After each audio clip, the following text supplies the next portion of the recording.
Chapter 1066. The terrifying suction force spread to the demon lord's body. Manarotha's movements started to slow down. He looked at an Eridar and realized that the same thing was happening to an Eridar warlock.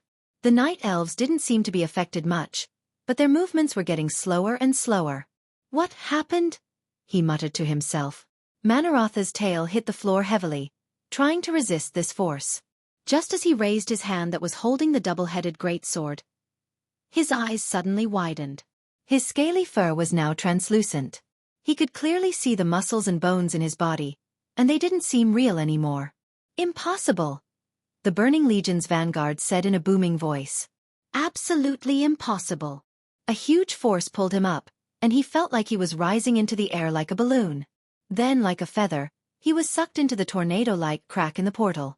Near the city of Azhara, and even on the entire continent of ancient Kalimdor, every single soldier of the allied army who was fighting a bloody battle was stunned to see this unbelievable scene in front of them.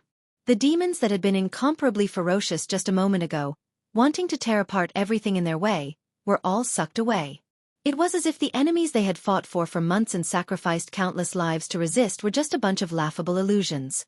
Krasis, Malfurion, Alexstrasza, and even Elun, the goddess of the moon, who had sent down her divine will, asked the black figure standing above the crack in the huge portal. What did you do? Me. Haha. I just changed the incantation that En-Zoth taught me, sucking away most of the creatures in Azeroth, and only sucking the demons into the twisting nether. Xueqi, who had just done something earth-shattering, seemed extremely calm. You will pay the price. I'll remember you. The will of an ancient god flashed before disappearing. Almost everyone's heart skipped a beat. As expected, these evil fellows never gave up.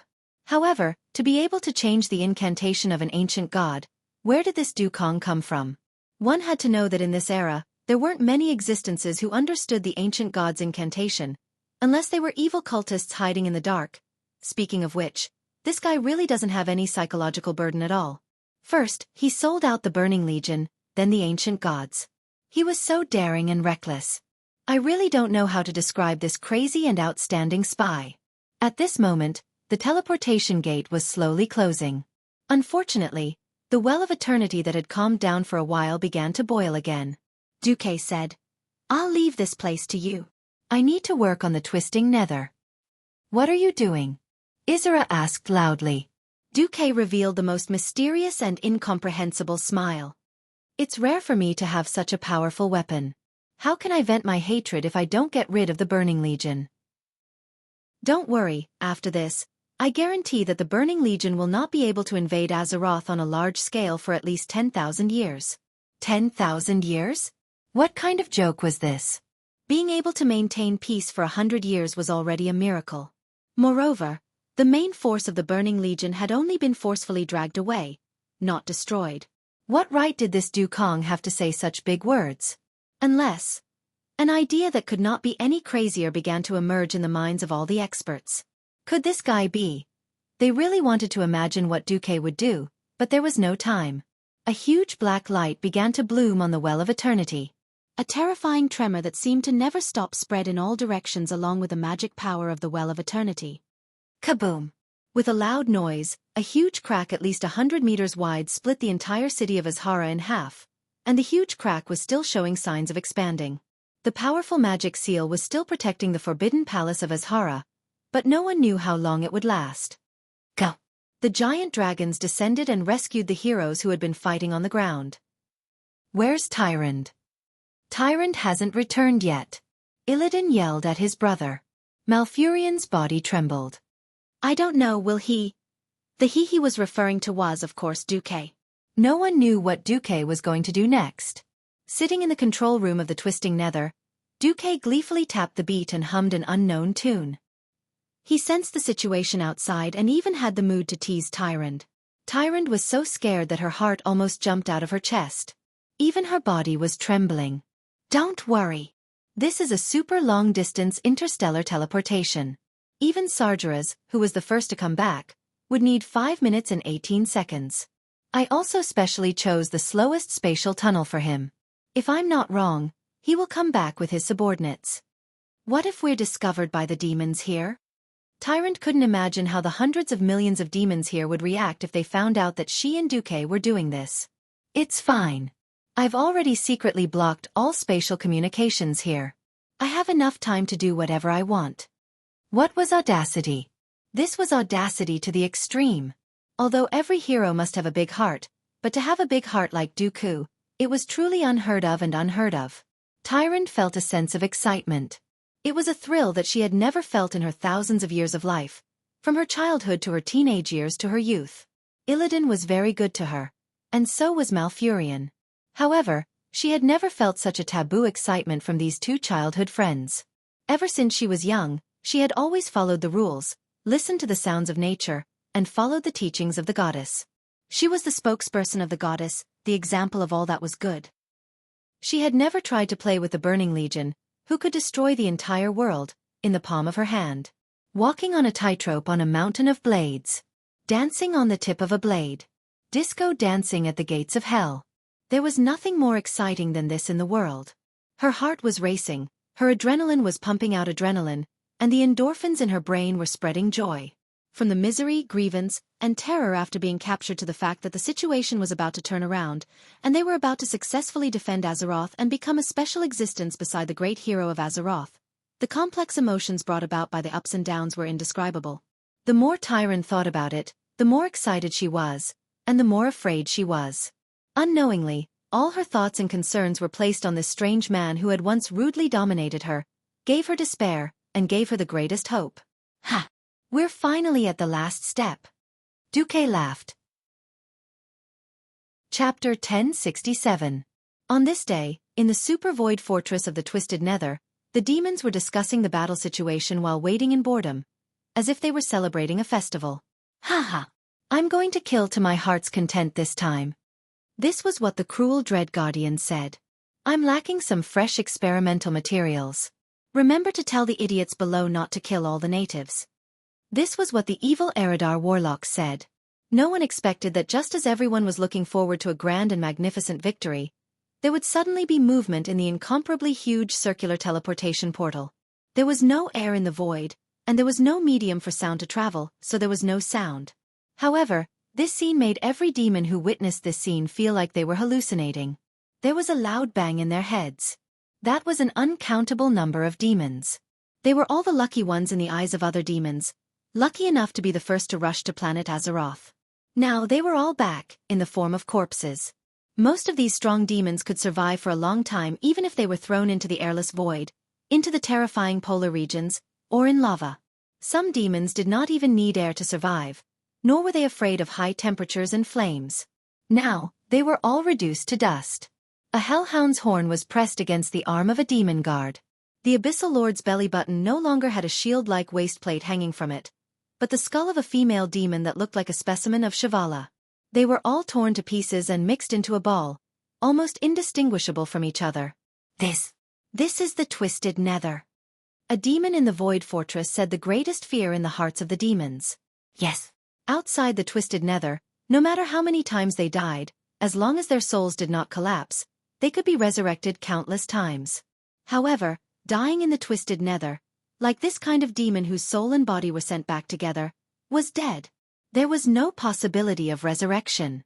The huge teleportation portal formed by the 12 satellites as the fulcrum became a huge fountain, continuously spraying demon remains into the Twisted Nether. No one could estimate how many demons there were in this place. Obviously, this number was definitely in the hundreds of thousands. What happened? Jaden, who was in charge of guarding and dispatching reinforcements, rushed over when he heard the news. As soon as he flew out of the Void Fortress, he saw a large piece of trash being spat out by the portal along with hundreds of larger pieces of trash. The Archherons and Void Dukes were different from ordinary demons. Although they were in a sorry state, they didn't suffer too much damage. Archimond? Jaden's eyes lit up. He finally met someone he could talk to. What happened? If the low-level demons below died, then so be it. In any case, there were so many of them. It wouldn't hurt even if thousands of them died. But it was different for demon lords and Archimond commanders. Even if he wasn't on good terms with Archherons, in terms of overall interests, Jaden was still in line with Archherons. When the magical Eridar language reached Archimond's ears, He was still confused. I don't know either. I just fought on the front lines. There was a guy who looked like a white deer who was very powerful. It took me a lot of effort to barely defeat him. All of a sudden, I was pulled back. At this time, Kil'jaeden, who had regained his senses, remembered that there was someone else he could ask about this situation. That was the high-tier Void Lord in charge of the portal. His thoughts were immediately interrupted, because Sargeras had actually returned. His huge body was almost forcibly squeezed out of the portal. The melted armor covered the fallen titan from his neck to his feet. Sargeras's entire body exuded a black, violent magic. This magic was shockingly powerful. Just looking directly at it would be enough to stab one's eyes and cause pain. In the void control room, Tyrant endured the pain and bravely looked at Sargeras's evil face. It was a face that was twisted and perfect. About 15,000 years ago, Sargeras was still a handsome, almost perfect being. Through Elune, Tyrant learned that the race of this creature was the one who created this world. But now, this handsome face was filled with evil. His body was already dead, and his eyes were burning with flames. He was in an extremely chaotic state of emptiness. Sargeras had sharp, poisonous fangs. He waved a long and thick tail behind him, and jagged scales protruded from the tip of the tail. His hands were curled with demonic claws, and he held an evil sword in one hand. Perhaps it was because of the explosion of the portal just now, only half of the sword was left. However, its serrated blade still looked very lethal. Infernal affairs! You traitor! You still have the guts to stay here. Sargeras's roar set the tone for this strange turn of events.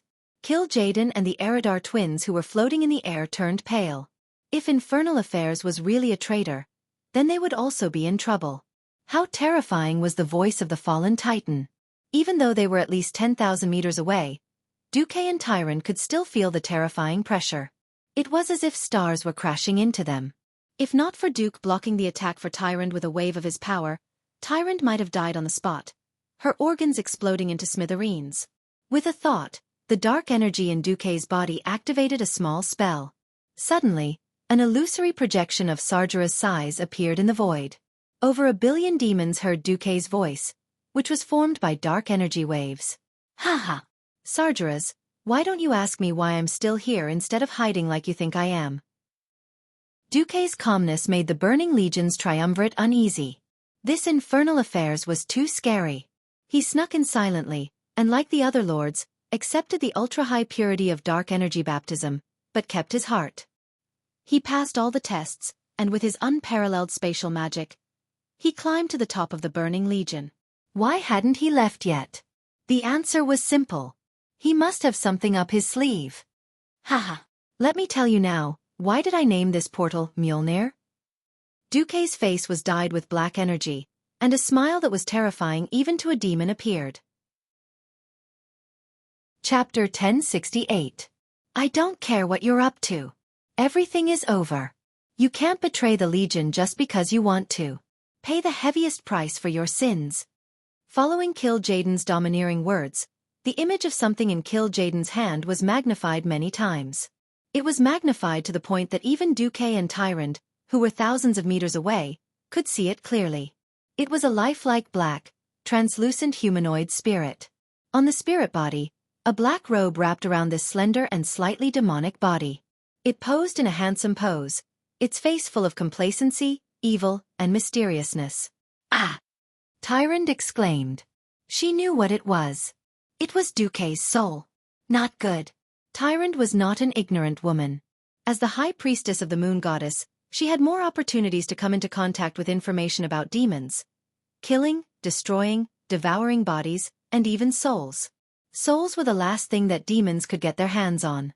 Once one's soul was controlled by a demon, whether it was turned into a disgusting and indescribable existence or destroyed completely depended on the demon's preferences. Duque tilted his head slightly and explained to Tyrant, "If I want to become a Void Lord, how can I not give up a part of my soul? Otherwise, the leader of the Burning Legion would not have given me such an important task." Tyrant's heart felt as if it had fallen into the deepest and darkest hell of despair, and there was no longer any warmth in her. The hatred and resentment that Duque had towards her for everything that he had done to her disappeared at this moment. Even though he knew that he would probably die, and even his soul might fall into hell and suffer for billions of years, he still gave the Burning Legion the most tragic counterattack. This kind of heroic spirit was not something that mortals could imagine or even compare to. What was greatness? This was greatness. What was a hero? This was a hero, even though Illidan and Malfurion were outstanding heroes, compared to what Xueqi had done, their actions were insignificant. Looking at the only white eyes in the darkness, Tyrant felt as if she had stopped breathing and her heart had stopped beating. Even time seemed to have stopped for a moment. Are you telling me that if you die, I have to complete the last step for you? Tyrant followed Xueqi's gaze and saw the third button. It was a red button with a warning tone. So, you've already prepared everything? Is that the final button that allows you to continue the plan even if your soul collapses? Xueqi's lips curled into a smile, but Xueqi's smile froze in that instant. This was because Kil'jaeden had already crushed Xueqi's soul avatar in his rage with a palm covered in hellfire. Ah! Xueqi screamed and knelt down on the spot. Sargeras let out a sinister laugh that shook the entire distorted void. Infernal affairs, don't think that death is the end. This is just the beginning. Sargeras was furious. The grand plan that he had been planning for so long had been ruined by a small traitor. He couldn't even wait for Xueqi to die. With a wave of his hand, he snatched Xueqi's soul from Kil'jaeden's hands and gave him the most terrifying soul punishment. That's right. Just like how he had done the soul punishment hundreds of thousands of times before, he only had to activate the spell and he could use this part of the soul that had been processed by a secret spell to pull over Xueqi's entire soul. Then he could. Tyrant's entire body trembled. She didn't know how painful the soul punishment was, but she had heard the cries of her sisters who had died in the hands of Eridar's Gemini. None of the physical punishments in the world could make people cry out in despair like that. She wanted to say that she could imagine what kind of pain it was, but she couldn't lie to herself. Looking at the trembling Xueqi, who was sweating profusely, she shouted in her heart, "Tyrant! There's no time to be weak. Don't let Du Kang's efforts go to waste. For Azeroth. For the goddess. And even more for Du Kang. You have to be strong. Tyrant." Ah! Tyrant couldn't care less about Xueqi beside her. She used all her courage and strength to pounce forward like a cheetah and hit the last red button with her fist. With the press of the button, the 12 satellites suddenly rotated, and after countless teleportations, the magic power accumulated in the satellites burst out at this moment. They were arranged according to the time of the clock.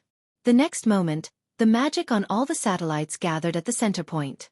When the 12 white-hot light beams gathered into one, it released a dazzling light that was as dazzling as the birth of a new star. A thick energy cannon was shot out. From afar it looked like a solid object. In less than 1,000th of a second, the terrifying high-energy cluster covered the distance of more than 10,000 meters and pierced into the base of the Burning Legion, the void fortress that was generally prismatic and built from the inside out of a giant meteorite. As the base of the Burning Legion for more than 10,000 years, the surface of the fortress was mostly covered with precious metals such as krypton gold. The interior was constructed with an unknown alloy that had been treated with high magical protection. In fact, most of the defensive walls inside the fortress were handmade from the remnants of the interstellar battleships that Sargeras had stolen from the Pantheon. But even with the outer layer of super-hard metal and the inner wall made from the interstellar battleship shell, it still failed after resisting for a few seconds. The light beam pierced through the fortress's anus and reached the interior. All the huge compartments along the way were instantly set ablaze due to the void extracting oxygen and air. The explosion was extinguished in an instant. Small white light bubbles quickly appeared and extended to the area near the damaged area. In all fairness, the power of this cannon was not small. It was enough to withstand the energy waves caused by hundreds of interstellar battleships exploding at the same time. This meant that in that instant, the Void Fortress had lost tens of thousands of demons. Sargeras didn't care. Compared to the Burning Legion, which had hundreds of millions of soldiers, the loss of tens of thousands, hundreds of thousands, millions, or even tens of millions would not affect the Burning Legion's foundation. However, being hit in the fortress's central warehouse where the demonic crystals were stored would cause an explosion that could affect the entire Void Fortress and destroy the billions of demons within it. That was another matter altogether. Chapter 1069. Dark energy had never been a stable and peaceful energy.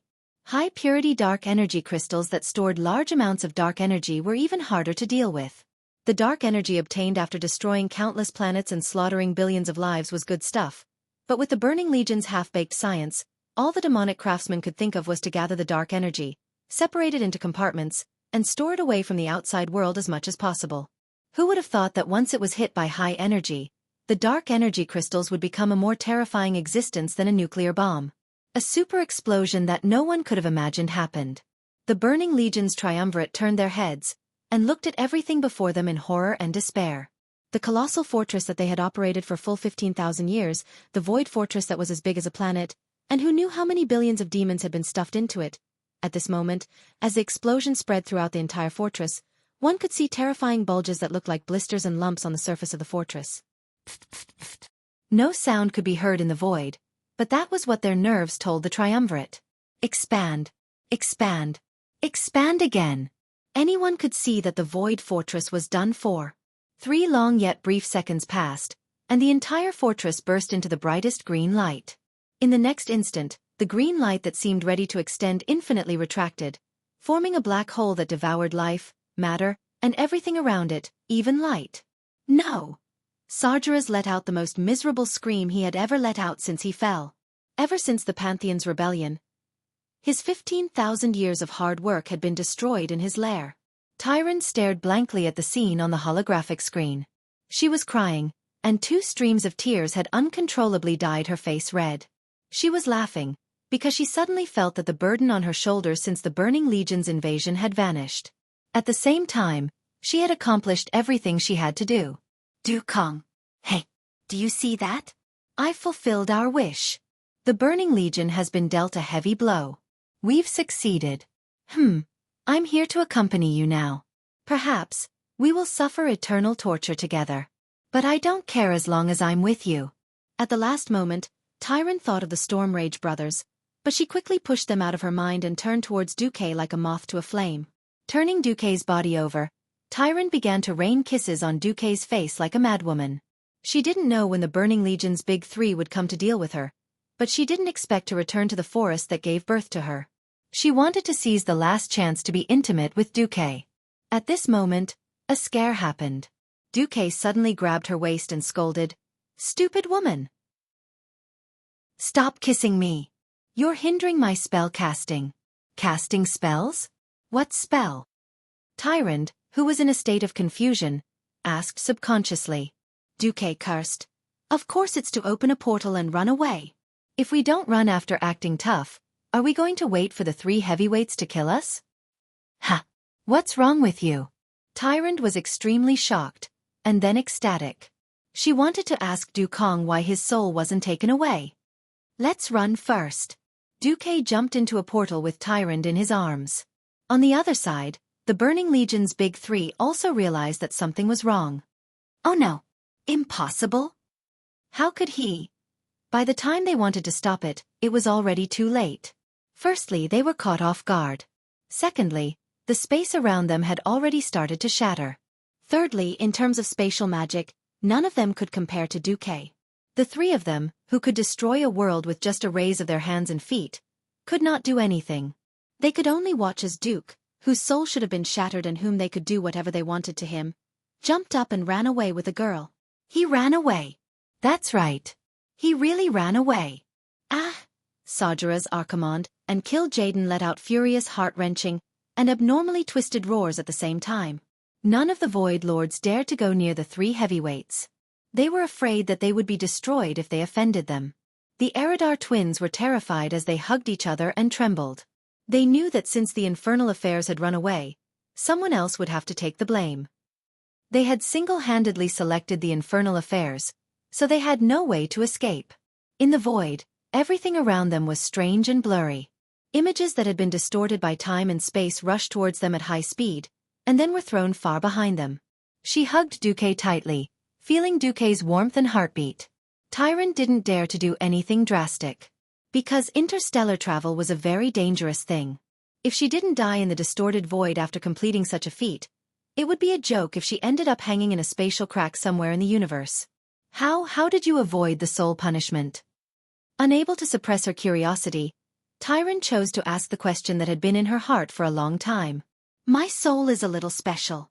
Once I lose it, It has nothing to do with the core of my soul. Ah, that's possible? Tyrant was a little shocked. The universe is very big. Anything can happen. Yeah. Tyrant didn't ask anymore.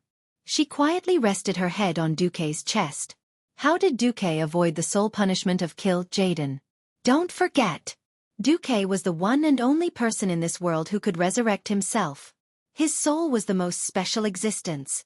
Every time he died, Duque would lose his soul and humanity.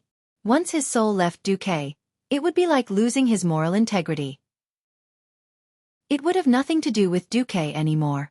Would a person who was used to having his soul deducted for a long time, and who could do good deeds, fuse with or inherit the soul, integrity, of a saint really be afraid of soul damage like normal beings? Stop joking. Even Duque himself didn't know how much of his soul was originally his after inheriting Medivh and Alonsis Fail's moral integrity. How long had passed? Tyrant didn't know either. She just realized that she was enjoying the process of being alone with Duque. There was no more responsibility or terrifying threats. There was only peace and security. How she wished that this kind of time could continue endlessly. Unfortunately, after a series of rumbling sounds, Tyrant suddenly realized that she and Duque had returned to Azhara City. However, it was Azhara City that was on the verge of destruction. Even though Duque had absorbed most of the power of the Well of Eternity when he sucked Sargeras away, the destruction still continued. It was just that it was slightly less than expected. Stepping out of the teleportation gate, Duque was a little stunned. He saw a familiar face not far from him, looking at him in shock. Silea Ubatilia. Chapter 1070. Outside the side hall that Dooku had once stayed in, a violent gale was howling incessantly, and thunder rumbled incessantly. However, the side hall that had been secretly solidified by a certain person with a magic seal seemed to be the only safe island in the whirlpool of despair that was the Well of Eternity. Ever since he descended into this world, Duque had not had the chance to go anywhere other than the Twisting Nether and Azhara City. He was no longer a mage, so he could only use the space magic array that he had asked the warlocks of Eridar to prepare in advance to teleport. Setting the space seat here was a last resort. However, Duque did not expect that this elf maid, who was once tied up by the queen and could be stripped naked with a pinky, would appear here at this time. It was hard to describe the look in Selagia's eyes. Was it guilt? Fear? Longing for redemption? Or asking for pity? He did not know. It was probably all kinds of emotions, but they were all mixed up in her eyes. Even though the surroundings were noisy, Selagia could clearly hear the sigh that came from Duque's lips. Sigh. An invisible and untouchable barrier appeared between their hearts. There was no word, but Duque's eyes said, "I gave you a chance." Yes. Duque had tested her before. If this woman, whom he named Selagia, could keep all of his secrets, he would use other channels to let Queen Azhara know about the ancient gods. It was a pity that Selagia had always played the role of a spy here, just like what he had done in the Burning Legion. Duque was not a fickle person. If he were to abandon her like this, he would not be able to forgive himself. Seeing that Selagia had served him and Tyron diligently, Duque taught her many things, such as the creation of magic circuits, the use of nature magic, and a few inconspicuous spells that would soon become very important to her. However, this was the limit. Looking at Duque, who no longer had a dark aura around him and was instead glowing with a gentle golden light, it was clear to Celia that Duque was a member of the Allied army. His entire body trembled violently, and his mouth squirmed for a long time, but not a single word came out. However, the pleading look in his eyes became even more intense. Sure. She still wanted to beg Duque to bring her along. Duque shook his head decisively. Everyone has to be responsible for their own actions. No matter what my identity is, since you chose to be loyal to your empress and didn't swear to be loyal to me from that moment onwards, the result is already set in stone. Ignoring Selagia, who was kneeling on the ground and crying, Duque led Tyrant up to the balcony on the second floor. Suddenly, Celia's voice came from behind Duque. If fate allows me to choose again and I choose you, will you accept me? Duque stopped in his tracks. As a transmigrator, he knew very well what was going to happen next. Was it fate? Was it a coincidence? Or was it a prank? Even Duque himself didn't know why he did this. He smiled. His smile was mysterious and filled with certainty. Do you still remember the first spell I taught you? Celia, who had already given up all hope, suddenly raised her head and nodded vigorously as if she had found a life-saving straw in her most desperate moment. Her eyes were filled with tears. It was unknown whether they were tears of regret, desire for redemption, or both. Xueqi said leisurely, "Not everyone has the right to stand by my side. Back then, I entered the Burning Legion with the determination to endure 10,000 years of torture. If you have the courage and perseverance, when we meet again, I will accept you as my maidservant." Xueqi left. He left in a carefree manner. He didn't take a single cloud with him, but he also left a bitter maidservant behind. He didn't know if this would become an ill-fated relationship, but at the very least, Xueqi had no regrets. He didn't owe Saga anything. Walking up to the balcony, they heard a deafening rumble. Even Xueqi felt a little scared, let alone Tyrande. "Look," Tyrande whispered into his ear. "Azhara City." They looked into the distance. What they saw was a terrifying scene. The ground of Azhara City had been split in half. The core of the city had fallen into a huge canyon that was at least a few kilometers deep. The entire inner city was sliding towards the Well of Eternity, and the city was surrounded by water. Only by craning their necks to the highest point could they see the huge waterfall that seemed to reach the sky. Yes, Azhara City was in the middle of a huge whirlpool of water. The Well of Eternity was dragging the nearby ground towards its deep hole, as if it was going to swallow the whole of Kalimdor. Azhara City floated on the black water, and the isolated island floated up and down like the wreckage on the water's surface. The funny thing was that the Elven Palace was still standing there, almost undamaged. As Azhara City neared the center of the whirlpool, ominous lightning flashed around the city. Unlike most of the things that left Kalimdor, Azhara City was heading straight for the center of the lake. Xueqi felt Tyrande's grip tighten. She hugged Xueqi's waist tightly, as if she wanted to melt her soft and elastic body into Xueqi's. Xueqi wasn't worried about his own safety. His entire body was emitting a pure golden holy light, as dazzling as a lighthouse in the dark. No matter what the reason was, as long as the leaders of Azeroth wanted to know what had happened in the Twisting Nether, they definitely wouldn't let Xueqi die so easily. Moreover, he was hugging the high priestess of the moon goddess Elune. There was no need to call for help at all.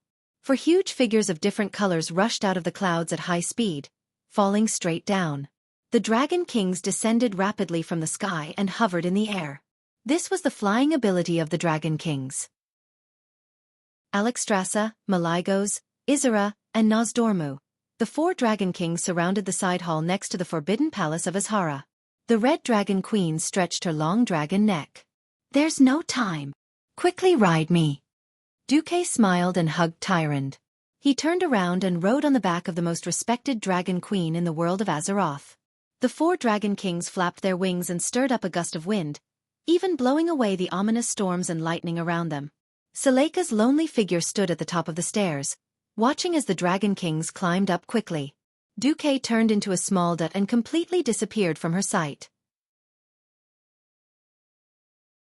Chapter 1071. Sitting on the throne in the Forbidden Palace, Azhara's face lost all its color. "It's over," she murmured. "Everything is over."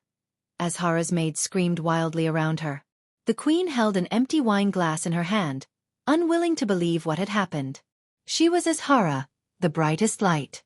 She was the light, and the light was her. She was her, the supreme ruler of her people. Even though she knew that destruction was right in front of her, she still stubbornly told herself that she would never allow such a thing to happen. Sargeras refused to marry her. She was just a pitiful creature that was abandoned after being used. Perhaps many of her followers saw this humiliating scene, but she still didn't want to admit to them that she was wrong. She abandoned her people, and in the end, she was abandoned by the god that she worshipped. How ironic was this? How bitter was this? The rumbling sound of destruction grew louder and louder. The palace, which had sunk to the bottom of the water, began to be shrouded in darkness. Even the night elves' dark vision couldn't see through it. The only light in the palace came from the violent power of the Well of Eternity. The dark lake water began to surge into the palace, washing away her 2 maids. The maids let out shrill screams and quickly disappeared into the lake water. "I am Azhara," the queen muttered in her heart, her expression still cold. She cast a spell, and a magic shield suddenly appeared around her and the living maid beside her. "My wish is the highest," She used her powerful magic to block the lake water, but as the water got deeper, the pressure on the magic shield increased. Azhara's brows furrowed, and beads of sweat appeared on her forehead. This was the first time in her life that she had sweated. At this moment, the familiar and disgusted voice in the darkness whispered to her, "We have a way to make you stronger. Stronger than before. We can help you." The queen wasn't stupid at all. Especially when a woman had just woken up from a dream of love, this woman was definitely at the smartest moment of her life. She knew that her shield wouldn't last long. Soon, the cold water would swallow her and her followers, and the glory of Azhara City would disappear from this world forever. The silver-haired elf queen nodded. Ah! Accompanied by a scream, the glass fell from her hand. Pain shot through her body. She felt her limbs twisting and entwining. She could also feel her back turning into liquid, as if it had suddenly melted. Her magic shield was obliterated. Azhara screamed in despair as she was drowned by the lake water. She could also hear other people's voices coming from the depths of the lake. Her maids, her guards, and other highborn elves who still served her. The lake water quickly filled her lungs, but she did not drown. Riding Alexstrasza, Xueqi watched from the sidelines as the city that symbolized the highest arcane civilization of the Night Elves was sucked into the center of the giant whirlpool. Xueqi didn't know whether he was following history or changing it. For a moment, he even had the mischievous thought that if Azhara City could be blown into pieces before it sank to the bottom, a new masterpiece would be born. Unfortunately, since he dared to attract the ancient gods and even used Queen Azhara to trick Sargeras, then the ancient gods that joined him, such as Enzos, would definitely not let Queen Azhara and her followers go. It was very likely that after a few centuries, a new horror would be born under the sea. Xueqi shifted his gaze away from the center of the Well of Eternity. Witnessing the standard world-shattering disaster quickly dissipate in all directions, Lin Feng's eyes widened in shock. Large pieces of land on the ancient Kalimdor continent were still being pulled into the lake, and the power of the horrifying scene didn't diminish at all. It looked like a domino effect. The land kept falling, and the horizon kept expanding. The only fortunate thing was that because the Burning Legion was massacring with Azhara City as the center, all the creatures in the vicinity had basically run away. Otherwise, it would have been another large-scale massacre, and Xueqi might have felt a little guilty. What a pity! Mountains were uprooted one after another. Large tracts of land split open in the raging whirlpool, and then disappeared into the center of the whirlpool. Sitting on the Red Dragon Queen and looking down, Xueqi saw the land where the elves lived disappear without a trace in the blink of an eye. No power could withstand the destructive impact of the Well of Eternity. Perhaps to nature, even the bloody massacre of the Burning Legion was nothing. After all, what the Burning Legion did couldn't compare to what was happening now. Beyond his reach, the wheel of history still followed its inherent inertia and continued to move forward. Without the influence of external forces, everything was inevitable. A red dragon approached his queen at high speed. Ronan sat on a red dragon and waved his arms vigorously. Seeing that his master was safe and sound, he was very excited. "Do, Master Kong." Ronan, who was still very innocent, almost let it slip. Xueqi rolled his eyes at him. A few more dragons came over. Grom clearly saw Xueqi, and then, "Humph." He snorted and turned his head away. No one knew if he was sulking because he couldn't repay the favor, or if it was something else. Krasus also came with a smile. On the other hand, Vanessa, the maid with a belly full of evil tricks, didn't say anything, but when Duke looked at her, this bad maid, who often challenged her master in all sorts of ways, looked at Tyrant in Xueqi's arms. Her face was full of mockery, and she actually mouthed a few words to Xueqi. Bird. Beast. Male. Baron. No, no, no. The wind must be too strong, and my eyes must be playing tricks on me. Confess and be lenient, and you'll spend the rest of your life in prison. As an honest and reliable young master, how could Dumok admit to such a thing? It must be an illusion. This is definitely the world's fault. Ha ha ha ha. In the distance, the outline of Mount Hyjal appeared on the horizon. Looking down from the sky, Xueqi could see the main force of the Night Elves moving toward Mount Hyjal. Their blue-purple figures were easy to recognize. Behind them, the waves of destruction were still far behind them, seemingly chasing them closely. Tyrant suddenly became nervous. She asked Xueqi, "My compatriots, will they escape?" Xueqi looked at the ground, And the system elf quickly compared the surrounding environment with the geography of 10,000 years in the future.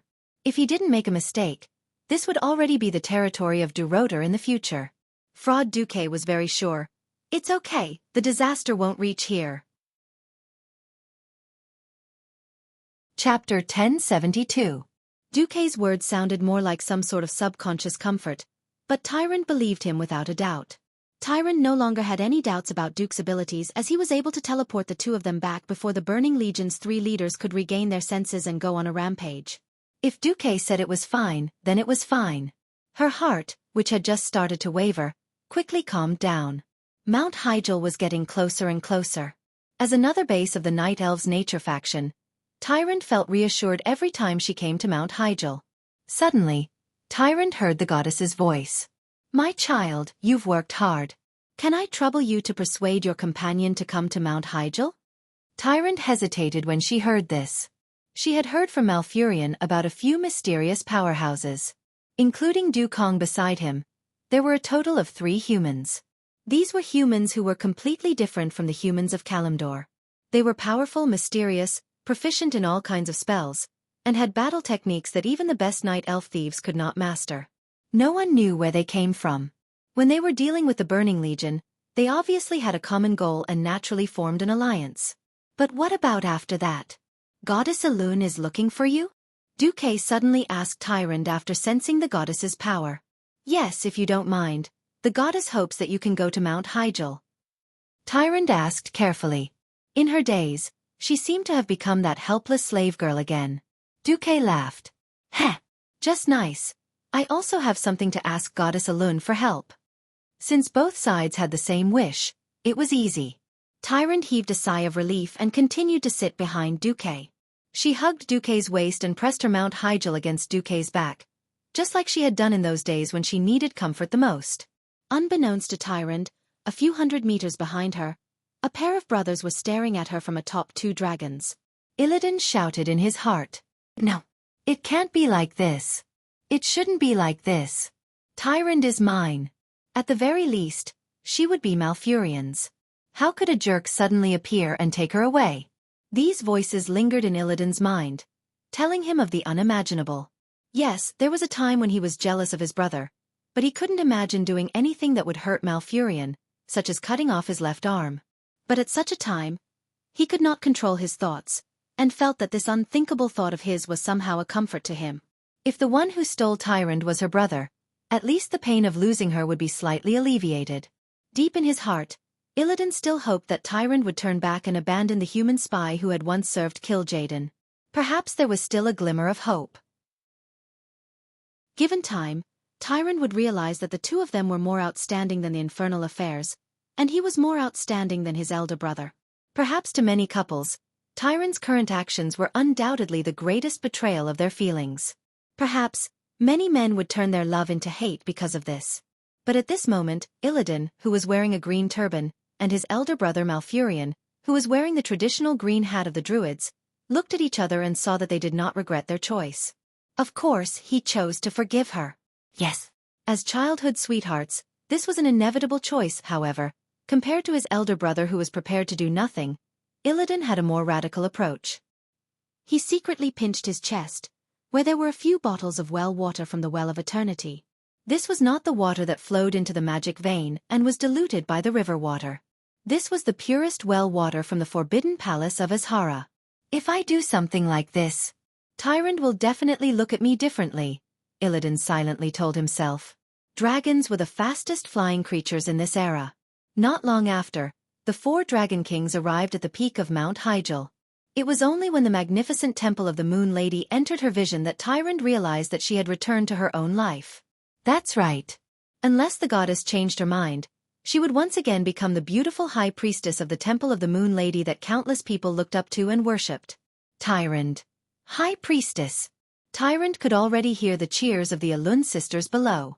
She awkwardly shifted to keep her distance from Duque and waved to the sisters. As they got closer and closer to the ground, Tyrant subconsciously felt a little timid. She had no idea how to tell her sisters about her experiences over the past few days.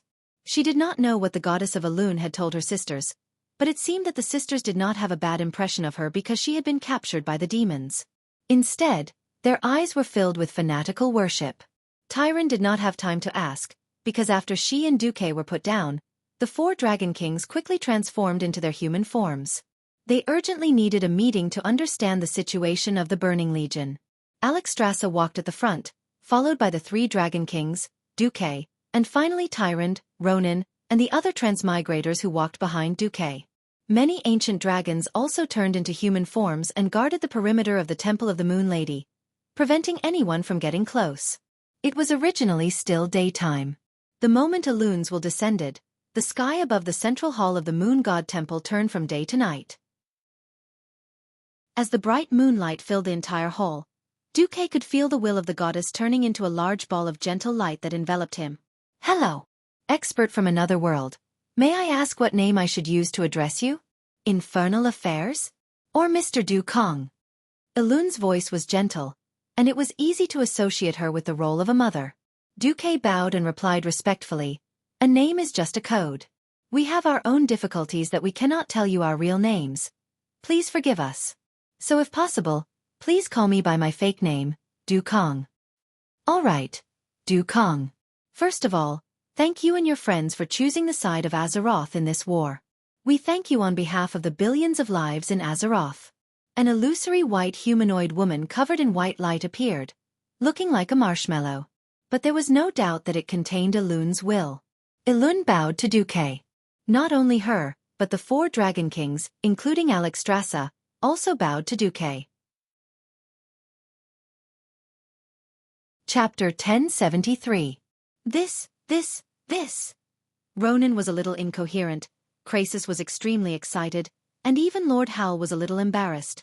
Vanessa quietly took a step to the left and hid behind Xueqi, deliberately letting all the glory fall on Xueqi.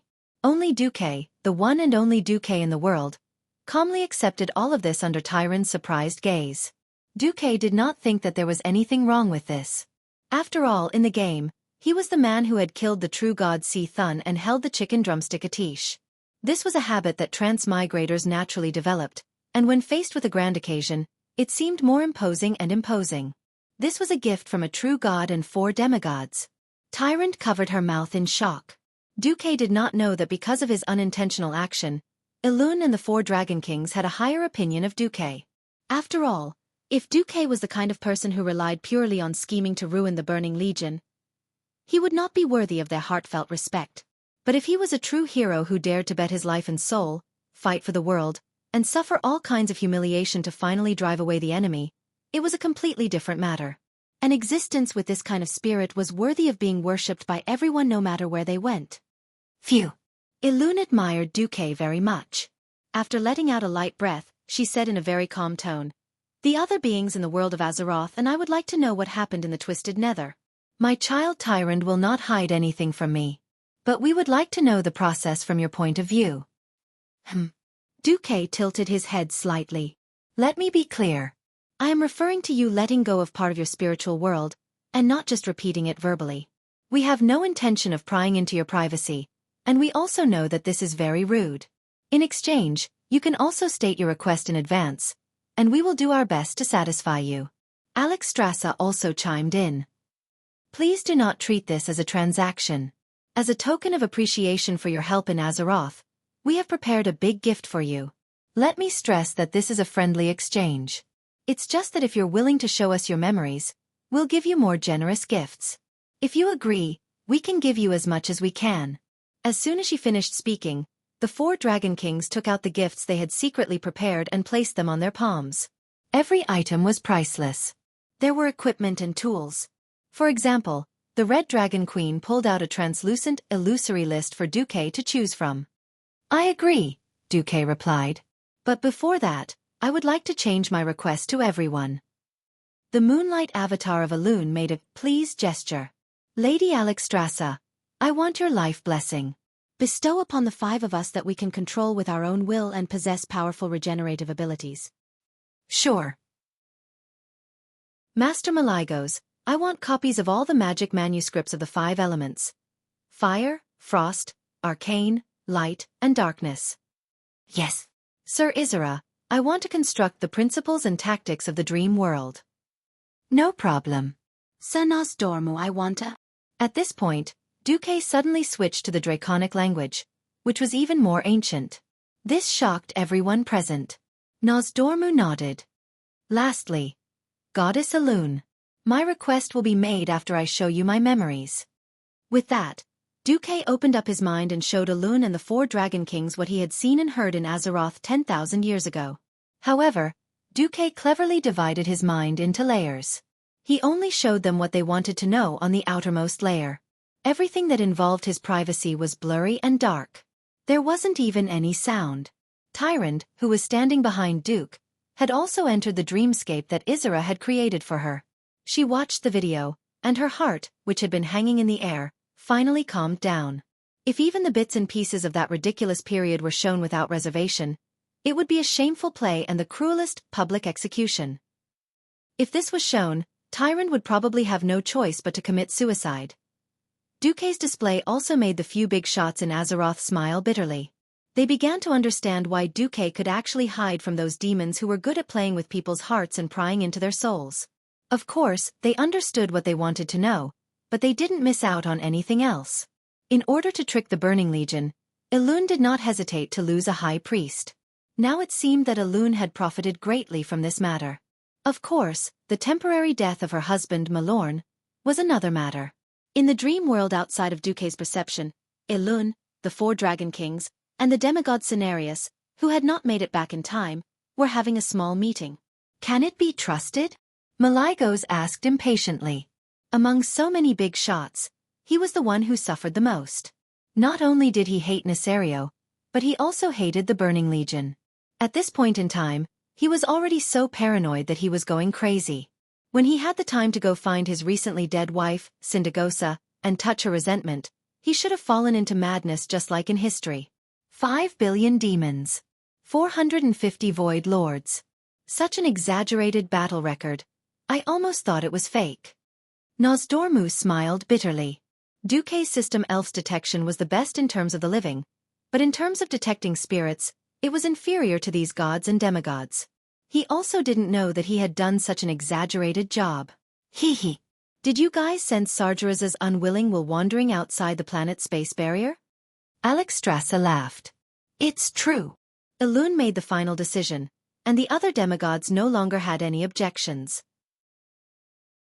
After leaving the Dream World conference room, Elune immediately announced the results. Not to mention Ronan and the others, even Xueqi was dumbfounded when he heard this number. That much. Isra, who had his eyes closed, broadcast the voice of the soul that was wandering in outer space. It was President Sargeras's roar. Infernal affairs. You bastard. I won't let you go. Don't let me catch you. The boring threat behind was cut off by Isra. Isra smiled. How is it? Mr. Dukong, do you need protection? Azeroth welcomes you. Elune let out a long sigh of relief. Such a huge loss, the Burning Legion will not dare to come for at least 10,000 years. Well done. Mr. Dukong. Please tell me how you want me to reward you. Chapter 1074. Xueqi looked up at Elune. First, please help me cleanse the toxins in my body, as well as the contaminants in my soul. Dark energy. Darkness. 7 sins. None of them were easy to deal with. These powers were like drugs. Once touched, there would be no good ending. Especially the impurities in the soul. If there was no way to get rid of them, they would unknowingly fall into destruction and depravity. Duke didn't want to go overboard and become the villain. After all, he had personally blocked the path of the Burning Legion. Being a villain in Azeroth didn't have a good ending. Elune's blurry face showed a look of relief. The next second, a miracle descended from the sky. Countless night elves saw the bright moonlight that descended during the day, and knelt down to worship, chanting the name of the goddess of Elune.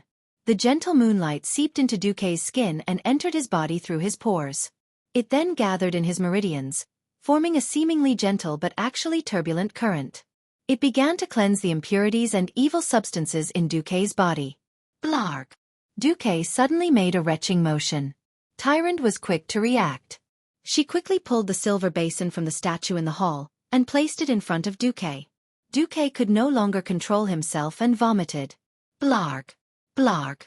It was as if he was vomiting sesame paste. Not just from his mouth, but from his nose and eye sockets as well. Black substances were also gushing out. That feeling of suffocation was 100 times worse than vomiting after drinking too much. Xueqi knelt down on the spot. Tyrant held the basin in one hand and patted Xueqi's back with the other to make Xueqi more comfortable. It was a terrible feeling. Not only was his body hollowed out, but the evil impurities hidden in his bones and soul were all forcibly extracted. It was very painful, but after extracting the dark matter, he felt as if his bones had become lighter, and he felt as if he was floating in the air. Elun smiled. Go and rest for the night. Tomorrow, I'll help you convert the dark power in your body into the power of the shadow. Darkness and shadow might seem similar, but in reality, they were completely different in nature. Darkness symbolized evil and destruction. Shadow was merely a byproduct of light. Where there is light, there is shadow. Where there is day, there is night. Even the power of Elun, the moon goddess, essentially belonged to shades. This was because moonlight was merely the refraction of sunlight in the dark night. When Xueqi finally finished vomiting, he panted heavily and thanked him. Thank you so much. Tyrant helped Xueqi down to rest. When Xueqi came back to his senses, he found himself in Tyrant's room. Looking around, it was simple and tidy. Apart from Elun's totem, it was filled with a scholarly aura. Tyrant fetched a tray of water and removed Xueqi's clothes. She then used the water and a cleansing spell to clean the dirt on Xueqi's face and body.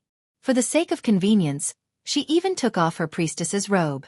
Xueqi suddenly said, "Will there be any gossip in your room?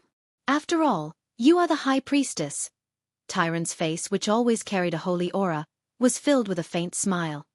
"You say it as if you have not done anything to me." Ugh! The room suddenly fell into a silence that made Xueqi's balls ache. He suddenly smiled bitterly. Although before returning to the War of the Ancients 10,000 years ago, Xueqi had already noticed that Tyrant was acting strangely. She did not choose Malfurion as she did in the original history. Instead, she maintained a strange relationship with the Stormwind brothers, more than friends but not lovers. But Xueqi did not expect himself to be so thorough. He did not even give the Stormwind brothers a single chance. He did not know how Tyrant's enmity towards him 10,000 years later came about. He also did not know if what he was doing now was what he had once done to Tyrant in the original timeline 10,000 years later. In any case, it was now a bad debt. Sigh. When he was a spy, he would be exposed at any moment. He did not have the time to think about how to deal with their relationship in the future. Now that he had dealt with the Burning Legion, his nervousness and fear had subsided. How to deal with his relationship with Tyrant had become a huge problem. According to his agreement with Nosdormu, as long as the Burning Legion was defeated like in history, he would activate the teleportation portal within 3 days and send the transmigrators who were still alive back to 10,000 years in the future. Don't even think about bringing any living beings back. Nosdormu had repeatedly emphasized before he left. Xueqi bared his teeth. What should he do now? Just as Xueqi's thoughts were running wild, he suddenly felt a wave of sourness. Ugh! Xueqi was shocked to find that Tyrant had already started to attack Xueqi. No! You can't! Why? Tyrant raised her head and stared at Xueqi, her pure face blushing. Bastard! I didn't want to learn all this, but you forced me to. I'm just returning what you taught me to you. Teacher. Her voice was long like the pout of a young girl. It sounded soft and numb. Xueqi didn't have much moral integrity now, and after hearing these words, his brain directly crashed. Xueqi grinned maliciously, and directly began to turn from defense to offense, climbing Shanghajar Peak. Hee hee. If I don't teach you a lesson, you might really forget the days when you were controlled by my sword. Come. Let's fight. Humph. It was obvious that Tyrant had sensed that Xueqi was about to leave. She fought back fiercely and tried to find a way to counterattack. Unfortunately, she was still too inexperienced. She was defeated by Xueqi's sword within 300 moves. The sky brightened. When Xueqi got up, Tyrant's back was facing him, but her shoulders were trembling. Are you not going to say anything to me? Can't you just give me a title before leaving? Xueqi did not know how to answer. After thinking for a while, He threw Nosdormu's warning into the twisting nether. If I continue to stay here, my body and soul might collapse. The next moment, Tyrant was already in Duque's arms. She rubbed her tear-stained face against Duque's chest. Will you come back? Duque could not bear to see her like this. If you are willing to wait for 10,000 years. After Duque said this, he felt that it was a shameful joke. Time and distance were the scariest poisons in the world of love. Before he had transmigrated, he had seen countless couples break up in less than a month. Furthermore, his relationship with Tyrant was not based on pure love. He did not know what Tyrant would think of him 10,000 years later. Was she enlightened? Had her love turned into hate? Was she filled with resentment? Or was it something else? He could not guess. Chapter 1075. Compared to the thousands of years of relationship he had with the Stormrage brothers, Duque's 1 month with Tyrant was like an instant. Expecting Tyrant to wait for him for 10,000 years? What was this? Back then, Elucia had waited for him for 10 years, and he felt that it was a miracle. If miracles could happen so casually, it would not be a miracle. 10,000 years was the lifetime of most night elves, even for the long-lived night elves. Duque could not possibly tell them that they would obtain a new well of eternity, and that the world tree Nordrassil would ensure their eternal youth until the Battle of Mount Hyjal, right? 10,000 years sounded more like an eternal farewell. But Duque could not explain it. No, actually, Duque wanted to explain, but when he opened his mouth, he found that his throat was stuck by an invisible force. The system concluded that it was the power of time. Had Nosdormu regained control of time and space after 15 years in the Dark Portal? Bastard! Why did he come at this time? Why did he come at this time? Duque was furious. Clear tears gushed out from her eyes, converging into a small stream that slid down her elegant and pure face. What a long time! 3,600,000 lonely nights. Was it self-mockery? A bitter smile? Heartache? Or despair? Looking at Tyrant's face, Duque felt heartache for the first time. If he lost the 3 Windrunner sisters, Elucia or Jaina, he would probably feel the same way. Suddenly, he smiled bitterly. Duque decided to cheat. He first shook something, which Tyrant recognized. It was what Duque had asked for from Nosdormu. Then she turned into her shadow form, and as if she was caressing it, she gestured on the white bedsheet. The black light did not disappear in an instant. Instead, it left behind an illusion of a black door that lasted for a full 3 seconds. Finally, Duque shrugged as if to say, I don't care if you believe it or not, I believe it. Tyrant was stunned at first, but then she seemed to understand. Duque did not know if she really understood or if she only half understood. What greeted him was a rain of kisses and a passion that was even hotter than fire. After the passion subsided, there was sorrow that could not be dissolved. Tyrant muttered unconsciously, You despicable bastard, you turned me into this. 10,000 years is such a long time. How am I supposed to live alone? What if one day I suddenly really want to? What should I do? He happened to see a few bananas on a fruit platter not far away from him. Duque's bad taste suddenly flared up again. Ha! Why is it again? All right, please don't mind these details. Duque unsheathed the Duque Divine Sword and showed Tyrant a spell. All right, please learn this spell. The spell was very simple. It was a variant of evocation magic. Tyrant was now a combination of a priestess and a hunter. This level of magic was nothing to her. The key was the effect of the spell. That bastard Duque had instantly shaped the bananas into the shape of the Duque Divine Sword. He used it as soon as he said it. Tyrant almost broke down on the spot. You. She could not continue after saying the word you 3 times. Very well, my student. Please do your best to learn the most important spell that I will teach you. Duke earnestly instructed. Woo. First, you have to restore its appearance. Then its strength and toughness. Finally, you have to restore its domineering characteristics. Think about it. Those terrifying days when you were dominated by the divine sword. Teacher Duque sang loudly. Tyrant's face was so red that it seemed as if blood would drip from it. But, she still learned it seriously under Teacher Duque's coercion. After settling everything, Duque stood on the balcony. His naughty face faced the sky at a 45-degree angle, and a tear rolled down his cheek. Teacher Xueqi praised himself in his heart. Ah, don't blame me. If you want to blame someone, blame me. As a restorer of history, I have to accurately restore history on the shoulders of the Lord of Time, Nozdormu. Alright. My last historical restoration mission in this era, air-dried banana, has been completed. Behind him, Tyrant seemed to have sensed something and roared, "Dukong, you bastard!" In the morning, he once again went to the moon goddess's temple. This time, Elun met Xueqi alone. Tyrant was the only one by his side. The moonlight once again appeared in the day, gently nourishing every single magic circuit in Xueqi's body. Yesterday, after his body had been cleansed of the impurities, it was not that obvious. Today, with the power of the moon goddess, Xueqi was pleasantly surprised to confirm that the curse that bastard Archimonde had given him had finally been removed. As expected, the curse of a demigod demon was best dealt with by a true god. Xueqi gently raised his hand, and a dozen elemental light orbs flew out of his palm. The 3 arcane energy orbs of fire, ice, and arcane magic disintegrated, reassembled, and disintegrated again in mid-air. Xueqi's mastery of elemental energy left Tyrant dumbfounded. So you're a mage? Ha ha ha. Sorry.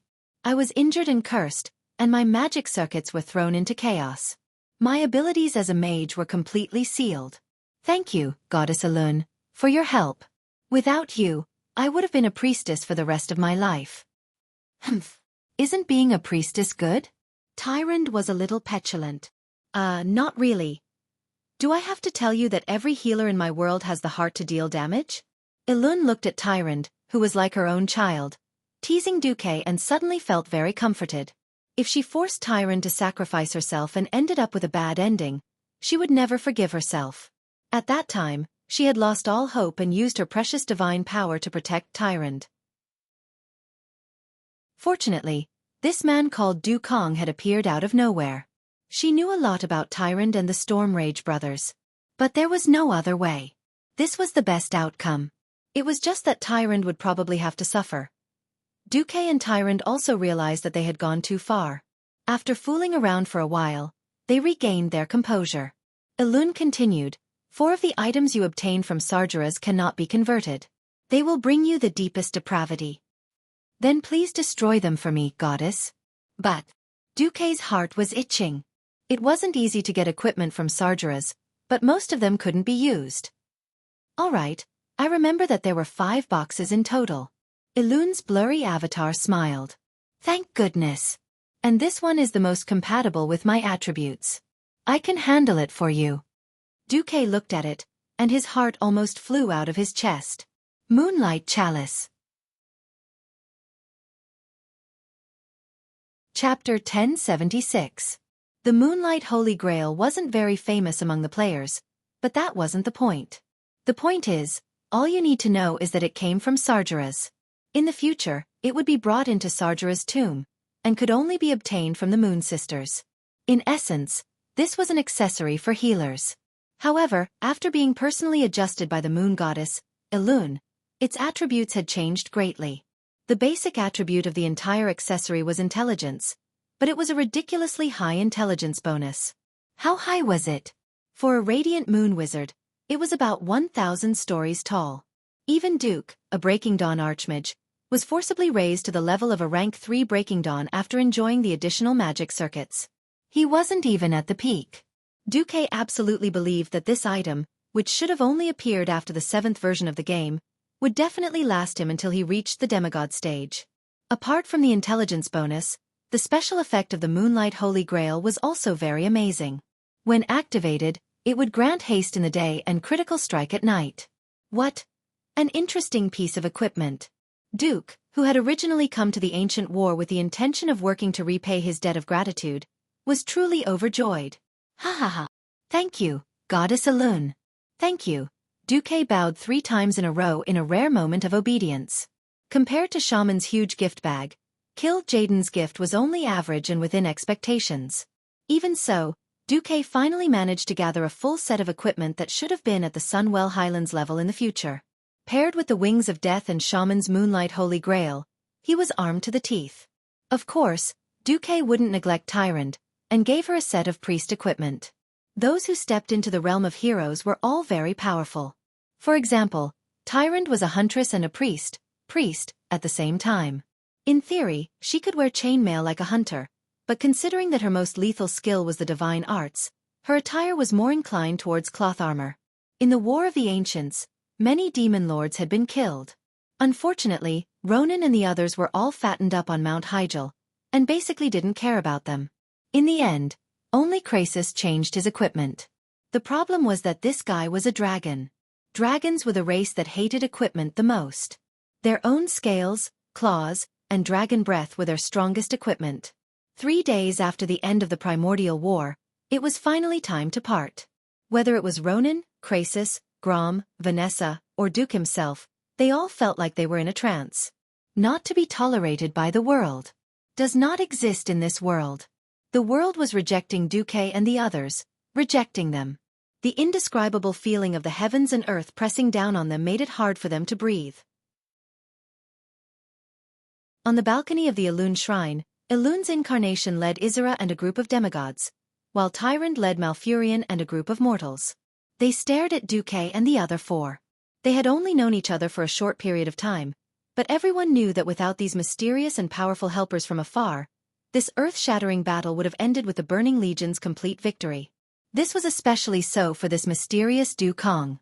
As the core of the group of 6, he did not hesitate to disgrace himself by joining the Burning Legion, reversing the portal, destroying the Void Fortress in the Twisting Nether, and completely annihilating billions of demons.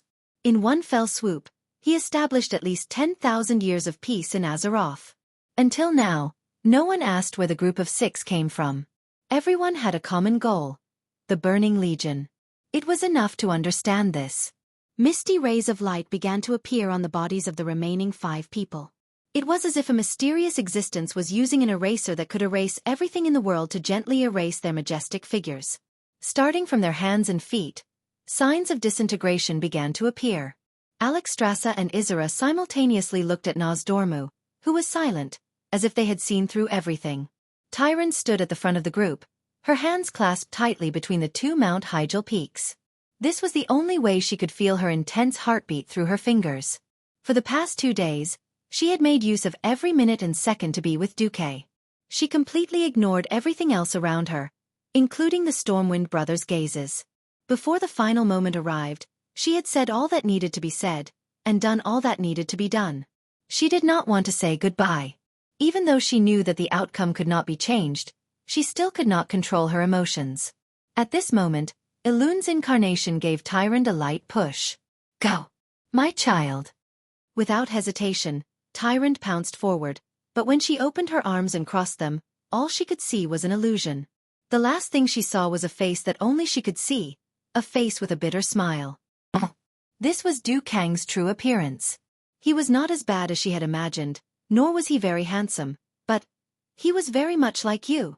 Tyrant knelt on the ground, her entire body filled with melancholy and reluctance. Unbeknownst to her, everyone had already left. No matter how conflicted the Stormwind brothers were, they could only look at Tyrant's back, which seemed to be trembling from crying, and left with a long sigh. Only she and Elune's incarnation were left on the balcony. "Child, have you thought it through? This is 10,000 years of loneliness. As long as you are willing to turn back." Tyrant suddenly stood up. Her blue hair danced in the wind, and she gently combed it with her fingers. Feeling the aura of fate flowing in the wind, her long and elegant silver eyes seemed to see through time and space, seeing 10,000 years in the future. Tyrant suddenly smiled. "Perhaps, my first encounter with him was definitely a prank by the goddess of fate. But don't you think that my 10,000 years of loneliness in exchange for 10,000 years of peace in Azeroth is too worth it?" "Child." Tyrant suddenly turned back, her beautiful face filled with determination. "At first I was helpless. But later that was my choice. Since I chose a great hero who could fight against the Burning Legion. A mere 10,000 years is nothing." Was it anger? Self-mockery? Perseverance? Or stubbornness? Not to mention Elune, even Tyrant herself did not know if she could really persevere with this slightly twisted emotion for 10,000 years. On the other side, Xueqi returned, also with melancholy. Perhaps, After the War of the Ancients, history would develop like the original version. For example, Illidan would once again build the Well of Eternity, and then the World Tree Nordrassil would be planted, followed by the Naga's reproduction and revenge. But Xueqi was thinking about something else. The figures of the five turned into streams of light, traveling at high speed in the long river of history. At this moment, a ray of bronze light suddenly crashed into Xueqi. This scene was so inconceivable. It was as if a sharpshooter had shot a flying arrow from the opposite side in a manner that allowed him to reach his target first. The bronze light knocked Xueqi out of the fixed space-time orbit. Chapter 1077. Xueqi. Master. Beast Duke. The remaining 4 members of the history revisionists all cried out in shock. However, their cries were of no use. They were still wrapped in Nosdormu's power as they sped toward the end of the River of Time. What's going on? I don't know. Isn't Nosdormu's power protecting us? Damn it. The bronze dragon isn't reliable at all. There was a lot of discussion, but no one could do anything. This wasn't their domain. Other than pointlessly waving their arms, they couldn't even draw their weapons, let alone launch an effective attack. Nosdormu's mysterious power isolated them from the outside world. Apart from seeing, speaking and listening, they couldn't do anything. The power that collided with Xueqi seemed to be bronze too, right? Krasis asked. Ronan frowned. Did Nosdormu suddenly give Master a new mission? Vanessa was furious. That's not how you order people around. Grom hammered his thigh. Bastard. Then Lord Roar fell silent. No one knew who he was cursing or what he was cursing at.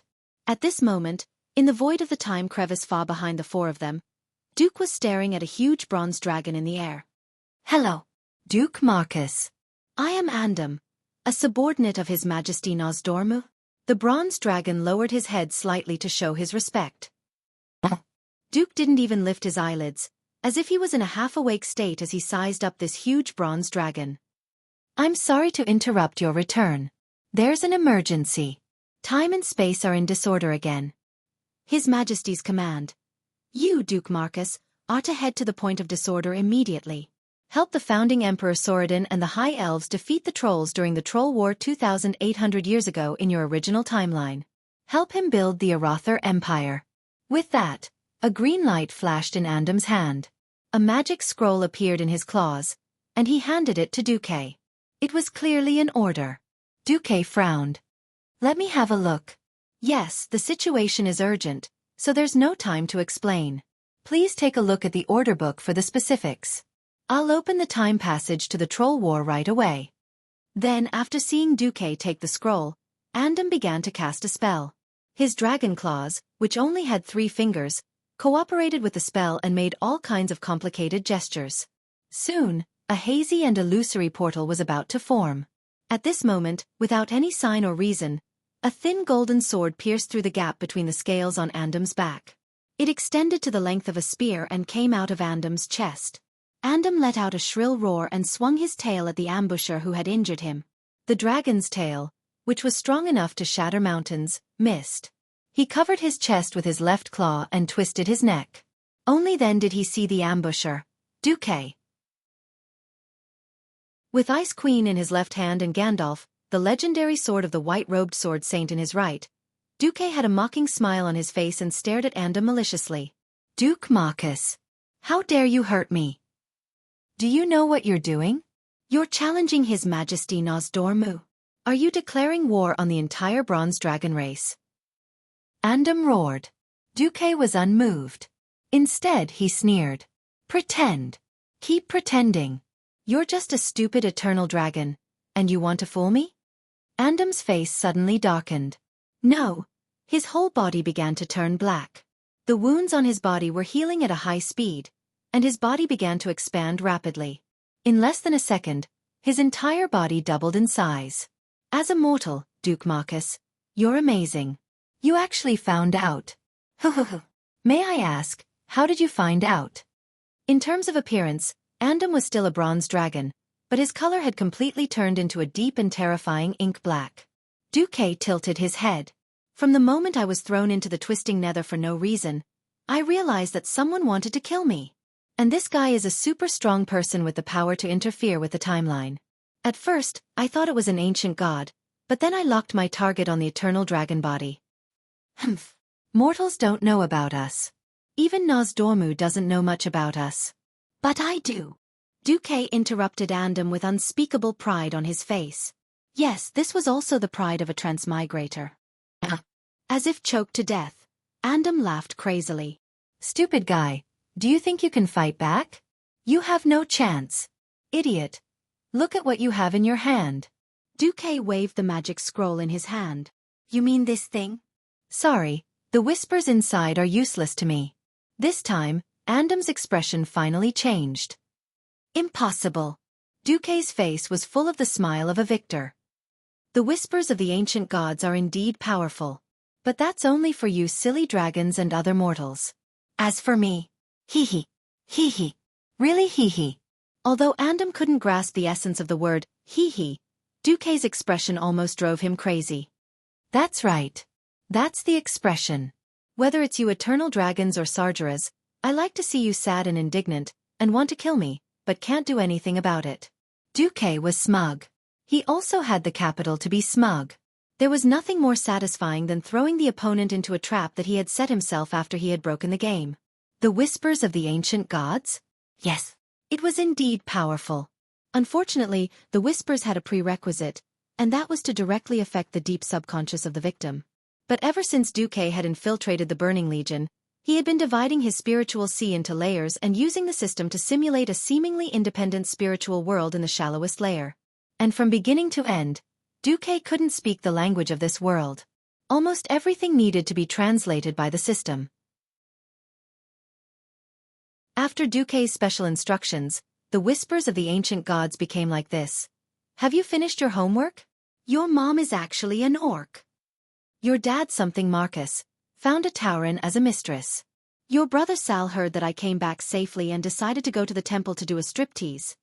Heavens! I, Dumoke, am really good. Damn. Scared. Ah. Chapter 1078. By the way, what the hell was an eternal dragon? Why would the eternal dragons have the whispers of the ancient gods? This was a very long history. At first, when the Titan left Azeroth, he gave the 5 dragon aspects their own unique abilities, and at the same time, made them shoulder their respective responsibilities. For the Bronze Dragon, this responsibility was much more complicated than for the other dragons. They had to guard time and stick to the path of destiny. In the process of being the guardian of time, Nosdormu faced many dilemmas, and he eventually became the leader of the Eternal Dragons, forming a dragon legion that disturbed the timeline in various ways. So, what did this distant story have to do with Delano? 4 words. Closely related. Delano's fate had long been tied to Azeroth. Although it was another planet, from the first day of the birth of this universe, these 2 worlds were inseparable, and they would depend on each other in the future. More importantly, Azeroth was not the first planet that the Titan had modified. The Titan traveled through countless worlds, each world being made into a unique piece of beautiful jade in its original form. However, all worlds had a common connection. Time. When the leader of the Pantheon, Sargeras' elder brother, the spouse of Ionar the Life-Giver, Amuncel, the Creation Titan, gave Nosdormu the power of time, he also gave the Bronze Dragon a maxim. The great mission given to you is to maintain the purity of time. Know that there is only one true timeline, and you must protect it. If time does not flow in the established way, the consequences will be beyond your imagination. The structure of reality will fall apart.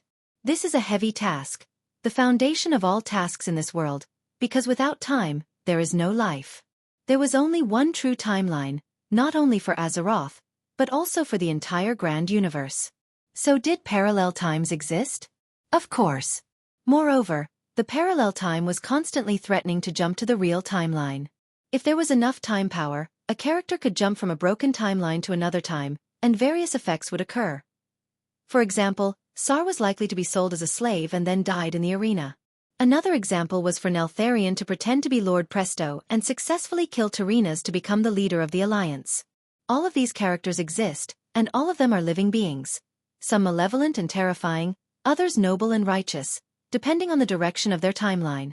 But the timeline they were in was not the real timeline, and their lives were not set. The bronze dragon, on the other hand, shuttled through the various timelines and cleaned up the time fragments created by the Eternal Dragon, so that these events would not affect the real world that Xueqi was currently in. This was the responsibility of Nozdormu and the bronze dragon.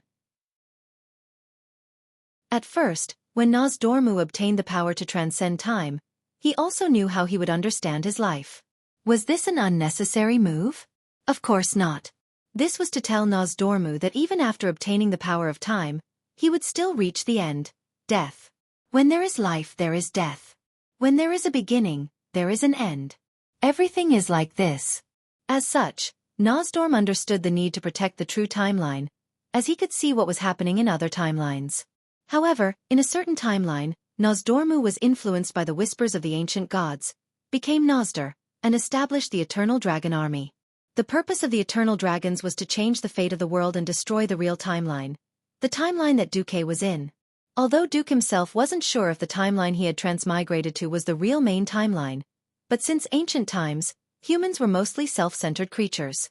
Didn't you see how Copernicus was burned at the stake for violating the geocentric theory?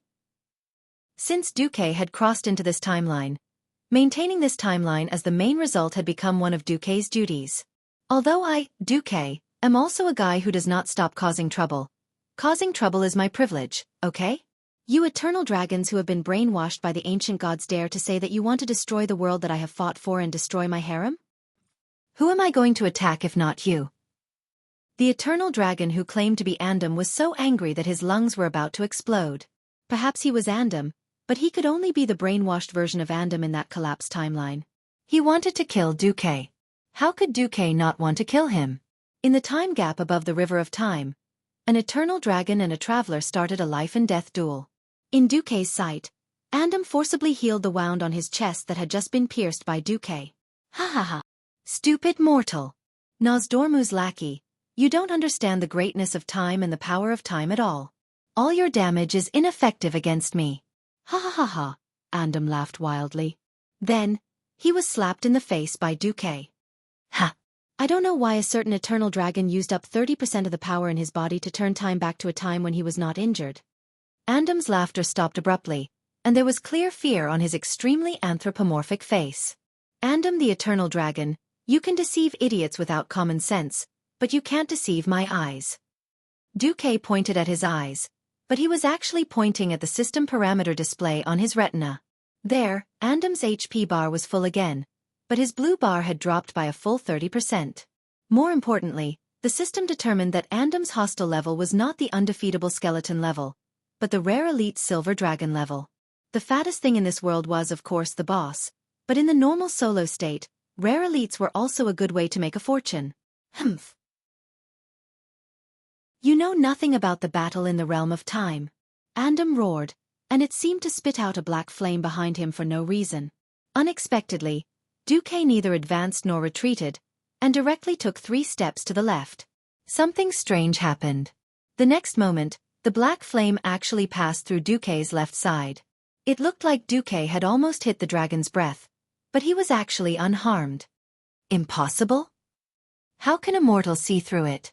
Andam was so surprised that he almost bit his tongue off. Haha, isn't it just the calculation of time and space? Xueqi looked at Andam as if he was a mentally handicapped child, which almost made Andam go crazy. The calculation of time and space was easy to say, and even many combat theories since ancient times were actually based on this theory.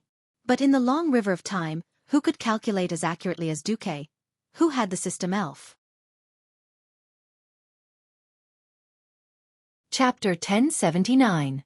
In a primitive duel, the easiest way for one party to see the other with a weapon was to stab the weapon directly at the shortest distance. It took time to stab, and during this time, if the other party blocked, dodged, or otherwise nullified the attacker's attack, it would be a successful defense. This was the difficulty of fighting in the river of time. On the surface, there was no problem with a human and a dragon communicating verbally, but this was just an illusion caused by the time rift. They were actually separated from each other for a long time. This was not a matter of minutes or seconds. Often, if one dodged well, it could be a day, a month, or even a long time in units of time. Let's say, if the guy you're facing took a year to stab you, it would be a genius for him to be able to stab you in the same spot as you were. Under normal circumstances, if you were to be stabbed, you'd be a genius. This was the problem in the time rift. Both Xueqi and Andam were protected by the laws of time. Although Xueqi had the power of Nosdorm, the laws of time between them had to be judged according to the laws in the River of Time. To hurt each other, one had to calculate the true time and distance between each other. It stood to reason that a mortal like Xueqi could not have this ability, which was why Andam refused to believe it. However, in the next moment, Xueqi slapped the eternal dragon in the face with practical action. Slap! A huge palm of arcane energy slapped Andam's dragon face. This was not just a simple slap in the face.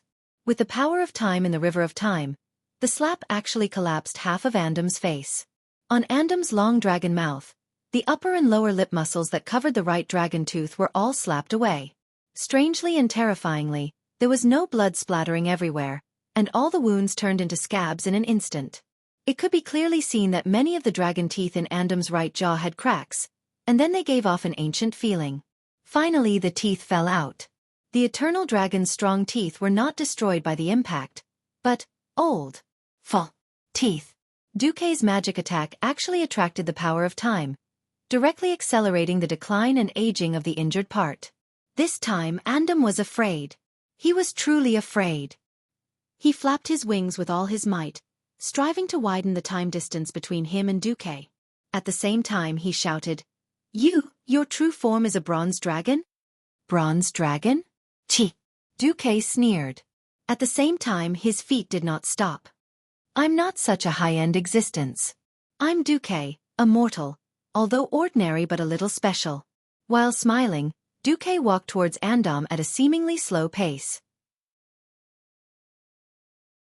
Only the eternal dragon, who also used time as a weapon, knew the horror of Xueqi.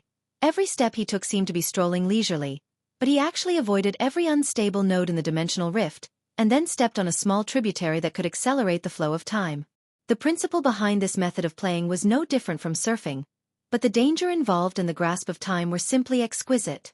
Such a method was far superior to that of an eternal dragon born as a bronze dragon. No, it can't be, Andam shouted. Hee. Am I going to be killed by you like a target? Is that what you think makes sense? Xueqi snorted. While the two enemies spat at each other, their hands were unwavering. Andam blasted dozens of dragon breaths, as well as over 100 kinds of offensive spells that Xueqi knew or couldn't figure out at all, at Xueqi's head. In Andam's imagination, with Xueqi's weak vitality, just one hit would make him kneel. Fragile? Perhaps it was. Compared to the big, powerful lizards like the dragons, the human body was too fragile. In other words, because of the dragon's strong vitality, they could have many opportunities to make mistakes. Humans, however, could not. Many people would be frightened and cowardly in such a situation where they would die in one hit, and they would greatly lose their level. In the past, Xueqi was likely to be like this, but 15 years of experience had long turned Xueqi from a rookie who could not fight at all into a beast feared on the battlefield. Andam's attack seemed to be a storm, but Xueqi still looked like he was oblivious to everything and was playing with elegant micro-steps. Under his feet, there was a colorful light that condensed all the past historical fragments of the world. If he was not careful, he could fall into a certain period of history and never come out again. Either he would be integrated into that period of history, or he would be swallowed by that period of time and space. Not even his bones would be left. In front of him was the violent and brutal destructive power that gathered all the killing intent of the eternal dragon. If he was hit by one, it would be enough to turn Xueqi into ashes and disappear from history forever. Even Nosdormu could not find a trace of this terrible attack. But Xueqi had a 100% dodge. No. Impossible. Andam screamed, but he could not stop Xueqi, who was holding a golden sword, from approaching him. Xueqi also fought back, and countless hands of magic appeared above the River of Time, shooting into the void without any rhyme or reason.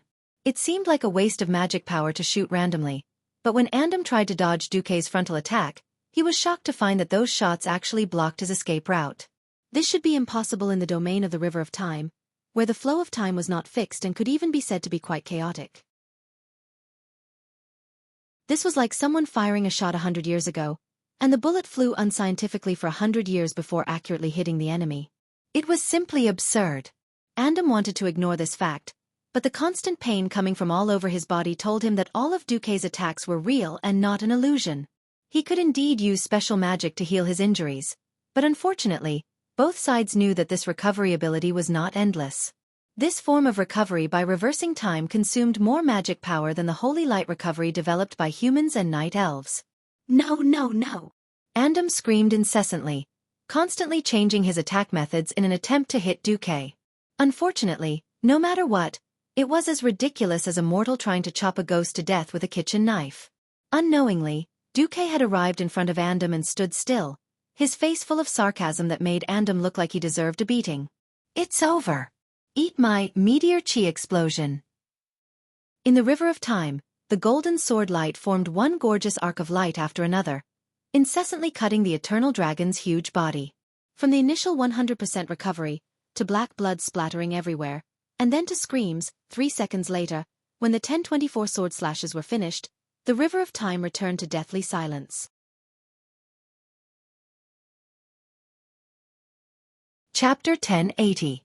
Villains died because they talked too much, and righteous people died because they talked too much. Speaking of which, everything that Xueqi said before could be included in the scope of mental attacks. It wasn't until the system prompt said that the eternal dragon Andam from another timeline died that Xueqi breathed a sigh of relief. Damn, the Moonlight Holy Grail is too awesome. Xueqi suddenly discovered that because Gandalf, the legendary sword of the white-robed sword saint, was a rare and strange magic sword, it enjoyed the complete magic bonus, and the Moonlight Holy Grail was effective. And in this place where it was impossible to distinguish between day and night, the amazing Moonlight Holy Grail could trigger 2 special effects at the same time: spell haste and critical hit. What was even more incredible was that in this space where time could be compressed and extended infinitely, attack speed and critical hit damage could be stacked almost infinitely. This was the birth of the completely unreasonable 1024 sword strikes in 3 seconds. The eternal dragon was actually chopped by Xueqi's melee attack. Xueqi quickly searched Andam's body and quickly calmed down. He sensed Nosdorm's power and let himself fly back to the space-time route that Nosdorm had set for him on the River of Time. In the end, Xueqi didn't have the ability to travel through time on his own. He could survive on the River of Time entirely because of Nosdorm's power. Here came the problem. As insurance, Nosdorm must have injected a lot of power into Xueqi in the process of sending him back to the modern world, but no matter how much it was, it wouldn't be double. According to the system's estimation, it was about 130%. However, in the space-time rift just now, even though Xueqi had played a beautiful wave-like subtle steps above the River of Time and dodged 100%, he still consumed a lot of time power because he entered the space-time rift. Only 98% of the original energy is left? Xueqi narrowed his eyes. Yes. According to the calculation, assuming that he successfully returned to the original time point of the Dark Portal in 16 years, the energy needed was 100, and now Xueqi needed 98. Don't underestimate the 2% difference. The slightest difference could lead to a great difference. If Xueqi were to kneel, he would definitely kneel at these 2 percentage points. Looks like I can only count on this. Xueqi looked at the ball of unknown energy wrapped in arcane energy in his hand. System Elf, begin analysis. That was what he had obtained from killing Andam.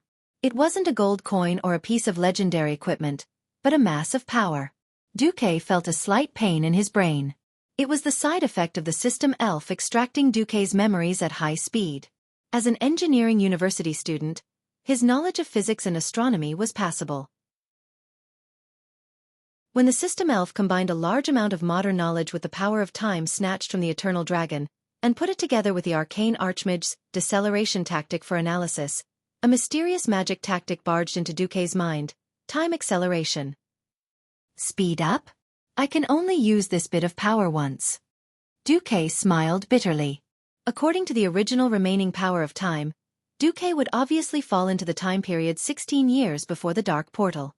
Either he would go to a time point before his main body had transmigrated, or even worse, he would go to the world of Azeroth between the 1st and 16th years of the Dark Portal, where there was already a Xueqi. If the use of acceleration was too exaggerated and he went to a later time point, my Xueqi's kingdom would be finished. Damn it! I hate the Eternal Dragon the most. The second is Nosdormu. He can't even protect me through time, and he has the nerve to ask me to work for him? Bah!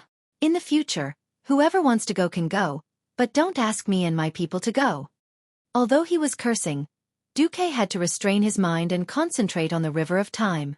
Through the time fragments that the system kept scanning, He confirmed where his endpoint was. When Xueqi saw the fragment of Thoradin the Great, Xueqi realized that it was a little close. Then, Xueqi saw the fragment of Aegwin dominating the world. Then, Aegwin beat up Sargeras, who was pretending to be a grandson. When Xueqi's retina showed that there was only 2% of the power of time left, Xueqi's spirit was lifted. Now is the time. Xueqi began to accelerate. Suddenly, he injected that small ball of power of Andam into the space-time shield around him, and Xueqi's whole body burst out with a stronger stream of light. Like a comet falling into the atmosphere, Xueqi's whole body glowed, dragging a long tail of flames, and swept across the sky above the river of time. He saw the fragment of the opening of the dark portal, saw himself killing the Mediv possessed by Sargeras, saw the Alliance commander Xueqi sweeping through the horde, and saw him returning from the void to once again organize the Alliance to fight against the Scourge army. Finally, he saw his destination. 16 years of the dark portal. In front of him, it seemed that because Ronan and the others had just entered this part of the time node, Xueqi could still see the 4 small holes that had just been opened and not yet closed with the help of the system. Go in for me. Xueqi was too fast. Breaking into that point of time was like driving at a speed of 200 kilometers per hour, stretching his hand out of the car window and using 2 fingers to pinch a strand of hair that was blown by the wind by the window. Other than Duke, who had the system elf, there was no one else who could do better than him in this kind of insanely precise operation. Even if Nosdorm's main body came over, he would at most be able to do this by pulling each other's strength, instead of crashing into it with insufficient strength like Xueqi. Xueqi did it. He had indeed met his goal. He succeeded. And failed. Because he had indeed hit the time bubble that represented the time he was at, but in the next instant, he was sent flying. On the 16 years of time bubble of the dark portal, a black power that clearly came from the eternal dragon was rejecting Xueqi's entry. King Hell. With the momentum, Xueqi's entire body continued to fly forward in the river of time.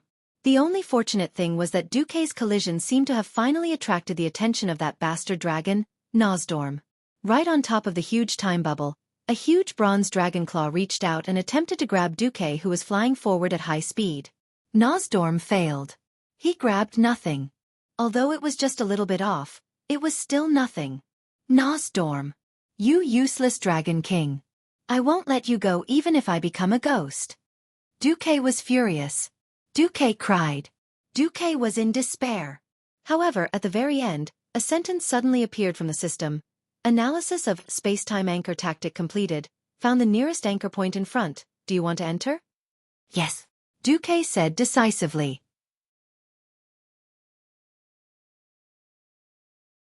Chapter 1081. The 16th year of the Dark Portal was destined to be a turbulent one. Before winter was over, the Alliance launched a large-scale attack on the Lordaeron continent and reclaimed Lordaeron, which had fallen and changed hands twice. On the 12th of August, the Alliance received a piece of bad news.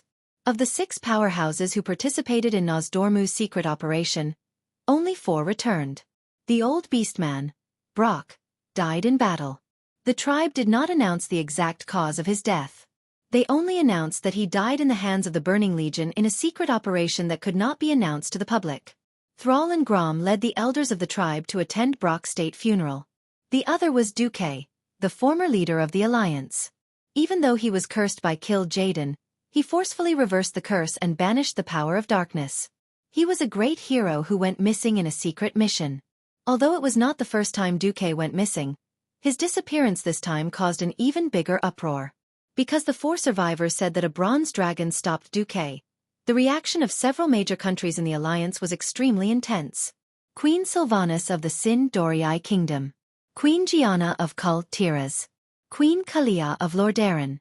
The heroines of the Alliance, Aurelia and Sasha, as well as Elusia, who had great influence in the South Sea city-state, all sent the sternest questions to the bronze dragons. Nosdormu could ignore these mortal forces, but the problem was that his big sister, the Red Dragon Queen Alexstrasza, had personally come to his doorstep and almost destroyed his nest. Also, the moon goddess Elune had descended a few times. Nosdormu was getting a headache. Time passed day by day. Aurelia and the other women waited day by day, but they were disappointed every day. We should be at ease. Xueqi might have gone to that person to fool around. Aurelia smiled bitterly. Vanessa had already reported to her on the first day she returned. However, That person had a strange reaction as well. He firmly denied Aurelia and the others' indirect inquiries. However, the Alliance and the Night Elves weren't really allies. The 5 women of the Xueqi family couldn't find a better reason to bother them. In any case, the Moon God Shrine just dealt with them indifferently. In fact, the leader of a country was very busy. In this day and age, there wasn't a king who was lucky enough to be a human stamping machine. Every family has its own troubles. Sin Dorii and Kultiras were busy rebuilding, and Elusia also needed to use the power of the South Sea city-state and the Marcus family's merchant fleet to help these 2 families. In the end, the only ones who were free were the Windrunner's eldest sister and 3rd sister. Tyrant would visit Aurelia or Sasha whenever she had the time. She didn't have the time to leave them hanging. The days of the Night Elves were really not good. On one hand, they had to provide disaster relief from the explosion of Mount Hyjal, and on the other hand, they had to face all kinds of threats. Sentries must be sent to the eastern Azhara to keep an eye on the new Naga and Satyrs.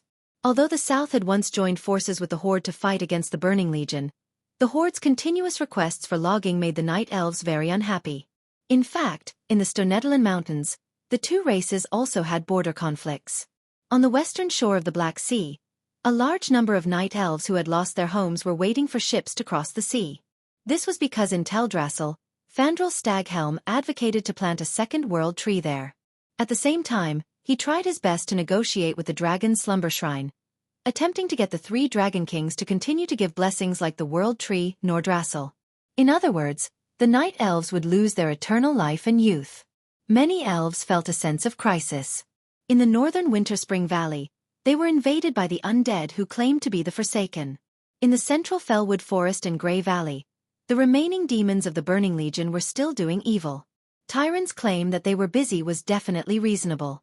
After being repeatedly rejected, Aurelia and her sister rarely came to Teldrassil. Time passed like this, and in the blink of an eye, it was the beginning of the 17th year of the Dark Portal. The construction of the Horde's main city, Orgrimmar, was announced. At the same time, the Horde's territory had expanded a lot. In the north, they basically reached the edge of the Night Elves' territory, and in the south, Theramore was also bordering Theramore. In view of this, after some discussion, the Alliance decided to agree to the peace treaty proposed by Thrall during the King's Conference when the Night Elves were still unwilling to accept the Alliance's olive branch. In June of the same year, as the new Alliance leader Varian Wrynn personally crossed the Endless Sea and came to Theramore to meet with Thrall to sign the peace treaty between the Alliance and the Horde. In the end, Varian unexpectedly disappeared, and when he came back, he was completely muddle-headed. The Alliance suspected that it was a conspiracy by the Horde, and there were even conspiracy theorists who directly accused the Horde's wizards and warlocks of doing this. Thrall could not defend himself, and the relationship between the Alliance and the Horde suddenly froze. Time continued to pass. Who knew how many days, months or years had passed? Suddenly, a huge ripple appeared in the thick clouds in the night sky. A comet fell from the sky, streaking across the sky with a long tail of flames, and crashed into the surface of a huge lake. Boom! A stone stirred up 1,000 ripples. The huge waves caused chaos on the beautiful shore of the lake. After a short but intense wave that was like a tsunami crashing into the shore, it was a mess everywhere. A human body that looked like a salted fish was washed to the shore. Am I dead?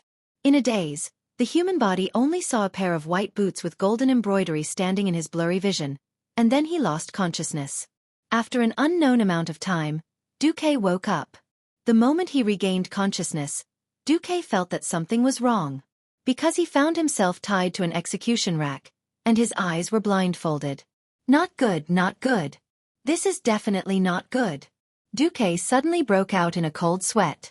If it was not a hostile force, he would never be tied up like this. Who knew how many seals were placed on his body to forcibly suppress the circulation of the magic circuit in his body? It would be better if the system elf was operating normally, but after passing through the time barrier, the system elf seemed to be temporarily down. Who was it? Which faction was it?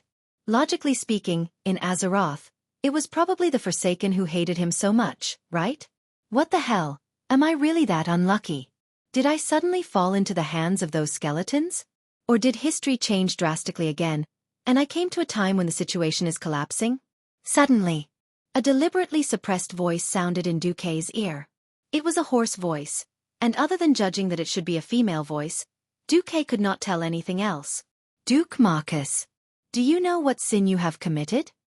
Accompanied by a sharp rebuke was the sound of a long whip hitting the ground. Chapter 1082. Whip. Wax dripping? Yammeet? It sounded so scary. Xueqi's face fell. If you're a demon from the Burning Legion, then my crime of slaughtering 5 billion of your people is unforgivable. But, can I trouble you not to use an old torture tool that hasn't been used in centuries to pretend to be a demon from the evil faction in such a beautiful place? Really? You don't look like one at all. Suddenly, there was another whip. This time, it accurately brushed past the side of Duke's cheek, and the strong wind it brought caused Duke's face to feel a stinging pain. I didn't ask you about the Burning Legion. The woman was furious. Not official business? Then, Tyrande, is that you? If there was anyone that Xueqi owed, it would definitely be Tyrande. After all, whether it was intentional or not, he had committed crimes in the ancient war and left her behind for 10,000 years. Ha! You still know? As if adding fuel to the fire, the woman's voice suddenly rose by an octave. In her rage, she finally revealed her original voice. Everyone had their own unique way of speaking. Tyrande's voice, which was filled with holiness and did not seem angry even when she was angry, was something that only the priestesses of the Moon Shrine possessed. Xueqi no longer hesitated and used his ultimate move. He did something that she definitely did not expect. He used his muscular strength and broke the 2 rusty and brittle shackles on his wrists in a very manly manner. The next moment, he followed the voice and hugged the beauty in front of him. I'm sorry, Tyrande. Before Xueqi could finish speaking, he instinctively felt that the woman in his arms was not Tyrande. The height of her breasts was completely different. One had to know that before he transmigrated, Xueqi had visually measured Tyrande's size. Over the past 10,000 years, she had not weakened at all. All right, here comes the terrible question. Who is she? At that moment, Xueqi clearly felt the malice of the goddess of destiny. As the black cloth in front of his eyes slid off, Xueqi could clearly see that he was hugging a green-haired priestess. Less than 5 meters in front of him, the main character of the scene, Tyrande, pushed open the door angrily and saw everything perfectly. Such a melodramatic scene. Who dares to tell me that no one deliberately arranged it? I, Xueqi, will be the first to not believe it. But, as expected, Tyrande flew into a rage. Dang! Xueqi. Tyrande raised her hands and used her ultimate skill, Starfall. Xueqi's face froze. What had happened to Tyrande in the past 10,000 years? Why did it accumulate so much resentment? Xueqi had no way of knowing the answers to these questions. All he knew was that things were getting out of hand. The thick clouds in the sky were suddenly parted by a huge meteor, bringing with it the shrill cry of death as it crashed down. It was a meteor the size of a carriage. Only Tyrande, as the high priestess of the moon goddess, could accurately use a loon's power to make the meteor fall from outer space towards Xueqi. The blue beam of light locked onto Xueqi's forehead was the best guide. Under the power of the moon goddess, the meteor sped up and sped up. From breaking through the clouds to landing on Xueqi's forehead, it took less than 3 seconds. Perhaps Xueqi could have chosen to dodge or use his Breaking Dawn magic to defend himself. If not, he could have used Ice Barrier to take the hit. Xueqi did not. Because when he saw the anger written all over that beautiful face that seemed to have been separated for only half a day, Xueqi's heart suddenly ached. What happened to Tyrande was also recorded in the original history. In the original timeline, she was also captured by Savis, but because of the Gemini's strategy, even Archimonde could not touch Tyrande under a loon's power. Even so, many night elves were unhappy with Tyrande because of this, believing that she had already submitted. No. In fact, being captured was a humiliation in itself. Because of this, rumors began to spread. They said that Tyrande had been tainted by demons and had lost her purity, so she did not have the right to be the high priestess of a loon.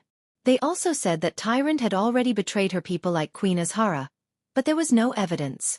There were even rumors that Tyrande had instructed Malfurion to protect Illidan, who should have been sentenced to death.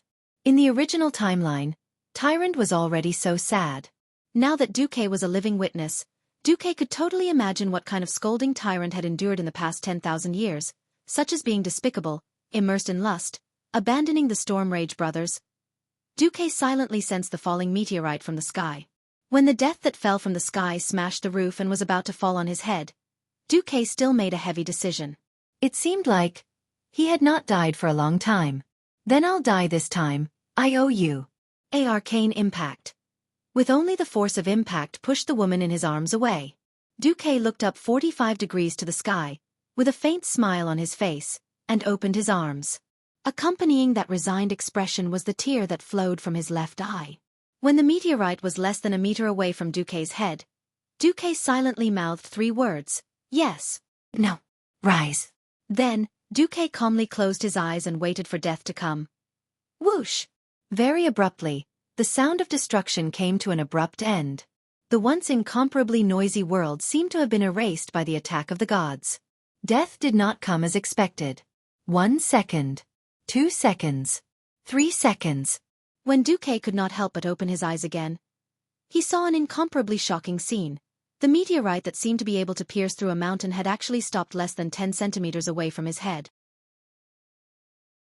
A bright white light enveloped the entire meteorite, preventing it from descending any further. The next moment, a head of long blue hair with streaks of silver covered Xueqi's entire vision. Before he could even react, Xueqi's lips had already been taken over by an incomparably domineering force. Under the immense force in front of him, Xueqi's entire body fell backwards, and he felt dizzy. That familiar deep kiss, that familiar feeling of her chest. That's right, it's definitely Tyrande.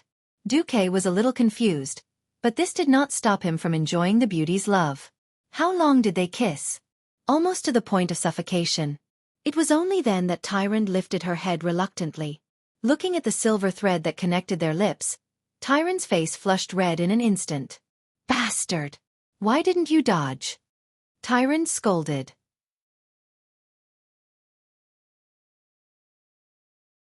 Chapter 1083. At this moment, Xueqi was possessed by the best actor. At this moment, Stephen Chow and Xueqi were together. Even though it was not a complete lie, Xueqi still decided to use this nuclear bomb level line and changed it. Once the goddess of fate placed a strange but sincere love in front of me, and I could not cherish it. In the 10,000 years that I spent in the river of time, I spent every day and night in regret. This is the most painful thing in the world.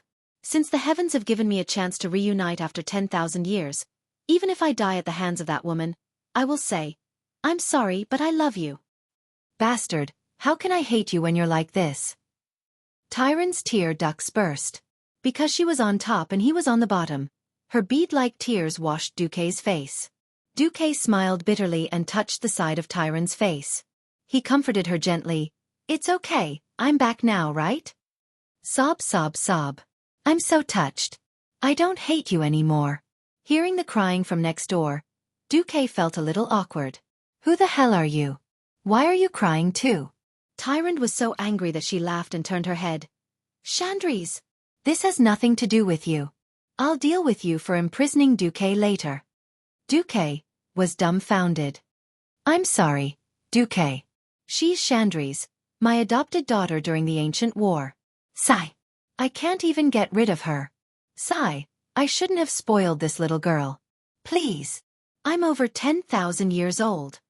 Chandries grimaced. Xueqi wanted to facepalm. Of course he knew who Chandries Feathermoon was.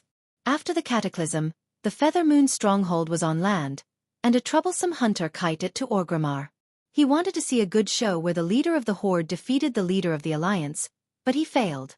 Brainless Howl and Gammer lost to her in single combat.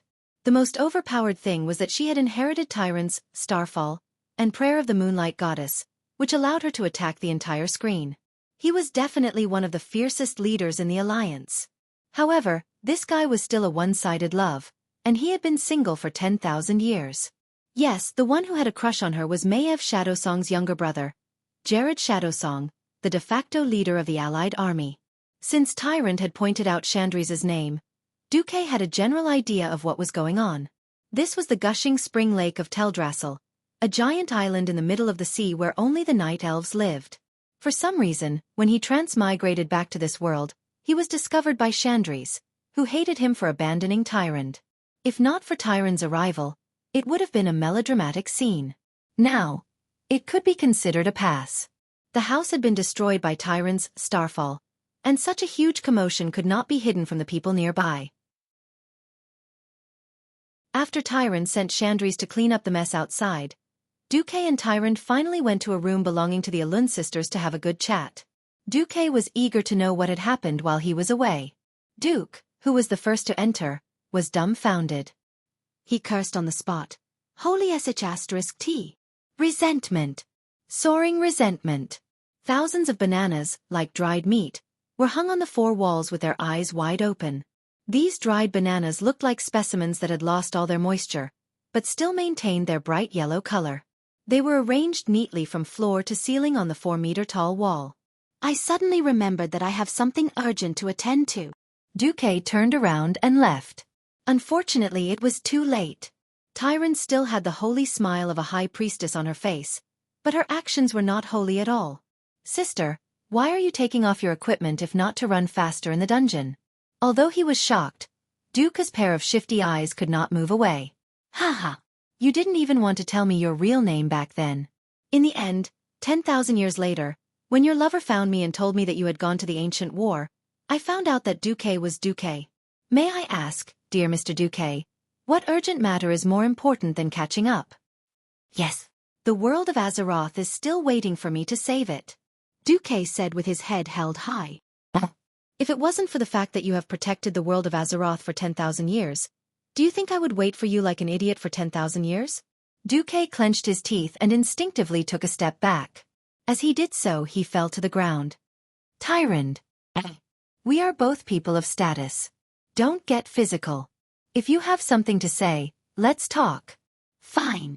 So what if I use my mouth to convince you? Tyrant put her hands behind her back, but she did not stop walking. She approached him step by step.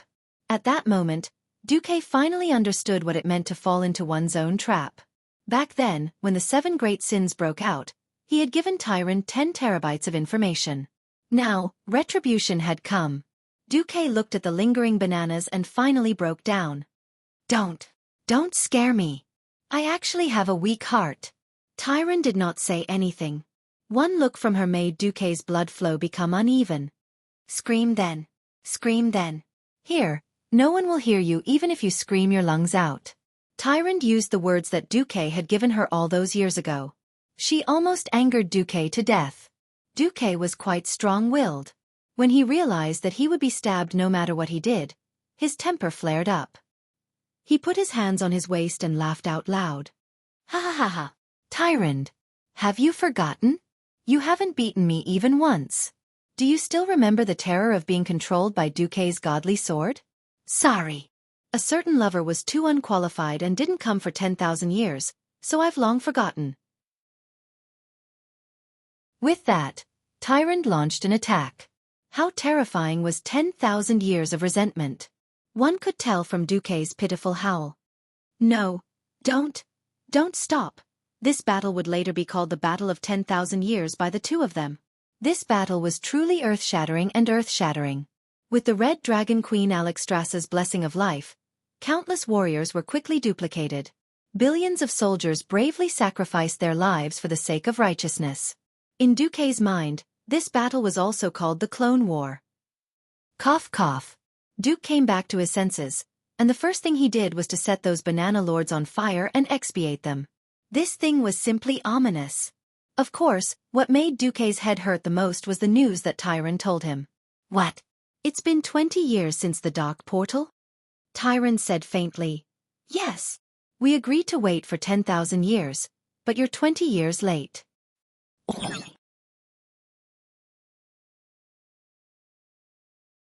Chapter 1084. Duque was like a dead dog in the soul. Thanks to the Red Dragon Queen's buff, Duque made it through. He pressed down on Tyrant just like that. Normal people wouldn't like such a feeling, but Tyrant seemed to enjoy treating Duque like a human blanket. As for being 20 years late, Duque actually wanted to say that he was only 2/1000ths of a time late. But considering that Tyrant's days felt like years, Duque decided to shut his mouth. Transmigration is too messy. Tyrant sighed. Blame Nosdorm. When I have time, I'll definitely find him. Forget it. I'm already very happy that you're back. At least I can tell myself that the long and painful wait has finally come to an end. Phew, Xueqi exhaled. Get up. We have more things to do than a mountain. Eek. Just as Tyron stood up, her body suddenly stiffened. Her blue eyebrows furrowed. What? Does it hurt? I told you not to be so crazy. Xueqi took the opportunity to lecture her. No, my body is fine. You just pressed against my hair. Xueqi suddenly wanted to cry. Damn, a female driver can't be hurt while racing. Half an hour later, a radiant Tyrant returned to the priestess and elegance of the high priestess. Xueqi didn't know if he was a fraud or if Tyrant was a fraud. All right, great uncrowned lord of the Alliance, after you've visited your precious queens, I'll be waiting for you. Remember to stay one more night when you come to sign the contract. Xueqi bared his teeth. Tyrant really dared to say that. All right, Xueqi knew that he couldn't promise her anything. After all, he could only give her one title.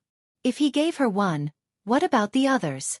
If he made a mistake, the Alliance would have a civil war before the Horde could rise. But contract? Rin and Bronzebeard invited me to join the Alliance many times. I've been dragging it out. It's not that the Night Elves don't want to join, but it's because I didn't dare to leave the fate of my people in Varian Rin's hands. He was still too young and lacked experience. And after he disappeared and returned, he became muddle-headed. When Xueqi heard this, his heart skipped a beat. Indeed, without him around, history would easily return to its original path. However, Xueqi had no intention of saving William at the moment. Whether or not a person could become a useful person depended on their talent. Those with good talent would undoubtedly succeed more easily than those with poor talent. In this life, William's teenage years were relatively smooth. Because of Xueqi's intervention, King Lang's death was delayed for a long time. This prevented William's childhood from being too terrible. This, in turn, has its disadvantages. Without the bitter days of being homeless and living under someone else's roof, William's temperament in this life was still too jumpy and not steady enough. Apart from talent, the key to a person's success was experience. Only by gaining true experience from cruel events and sharpening one's willpower and ability would one have the opportunity to become a true expert. Therefore, even though Xueqi knew who the mastermind was, Xueqi still chose to remain silent.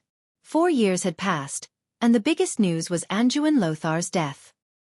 He had passed away peacefully last spring at the age of 65 after receiving the news of William's return. For humans in this era, Lothar was considered to have lived a long life. Moreover, he had been seriously injured during the duel with Orgrim on the scorching plains, which left him with a lingering illness. It was already a miracle that he could survive for so long. Moreover, he had repeatedly rejected the eternal life that Xueqi had stolen from Nozdormu. My life can be said to be magnificent. I've failed before, but I've always won in the end. As a warrior, I've already obtained the ultimate glory. I have no regrets to be able to see William and you grow up and become independent. Let me die as a knight. This was what Lothar had said to Xueqi back then. Xueqi knew that Lothar hoped that the earthy royal bloodline, which was meaningless in his eyes, would end here. This was because a noble and righteous bloodline would not be a good thing for the human countries, or even the entire alliance. Sigh. The noble has already passed away, but a fellow like me has obtained eternal life. Xueqi could not help but mock himself. Suddenly, Tyrant held Xueqi's face in her hands, and a pair of silver eyes that seemed to be able to speak shot a reproachful gaze at him. Xueqi, don't belittle yourself. By belittling yourself, you're belittling me. What do you think drove me to learn those things that made me want to die from embarrassment? And why do you think I had to wait for you for 10,000 years? There's only one answer. A great hero like you is worthy of me giving up everything to love you. It's worth me going crazy for you, and even falling for you. Do you understand? Faced with Tyrant's burning gaze, Xueqi could not hold it in any longer and kissed her fiercely.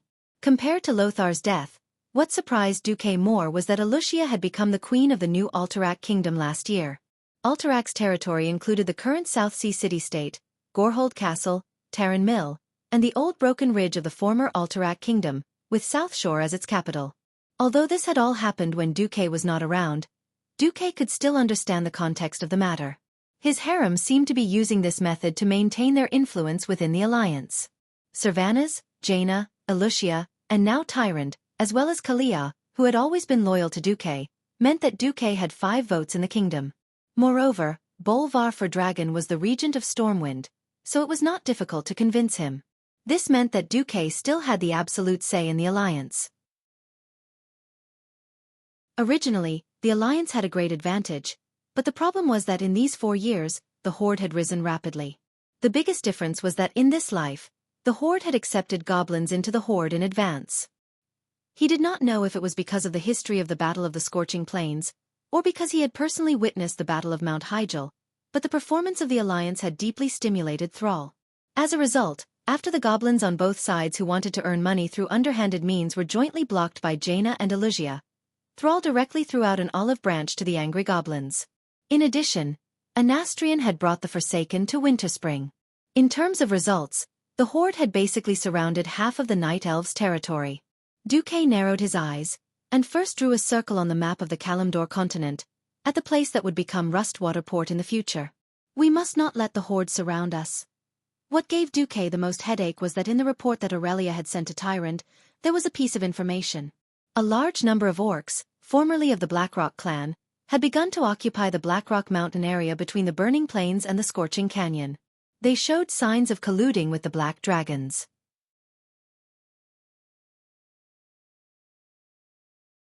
Chapter 1085. After returning, Duque had a mountain of things to do.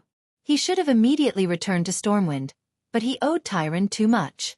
He could only give in under Tyrant's aggrieved gaze and agree to stay for a few more days. After the Battle of Mount Hyjal, Malfurion had once again entered the Emerald Dream, and Fandral Staghelm had just successfully planted the new world tree, Teldrassil. Although the Dragon Kings refused to bless the Night Elves with eternal life, the Night Elves who believed that the world tree was everything were now worshipping Fandral. Tyrant did not bother with the popular Fandral, and instead gave him some of her worldly power. Duque asked around and felt that there were no problems. The leader of the Sentinels was now Chandri's Feathermoon, Tyrant's adopted daughter. In other words, Tyrant, who had military and divine power, was in no danger at all in terms of political power. But then again, daughter. I almost thought that Chandri's was our daughter. Duque seemed to say it casually, but he actually felt a little regretful. It had been 20 years since he transmigrated. Although his physical body was eternal, Duque felt that it was weird that no one had died. If it was just a woman, he might be able to push the blame. It's not that easy. Tyrant, who had just finished a great battle, smiled with satisfaction. Do you think I didn't want to have a child with you? With a child, I wouldn't have been so lonely in the past 10,000 years. But Goddess Elune told me not to think about it before I become a demigod. Ah!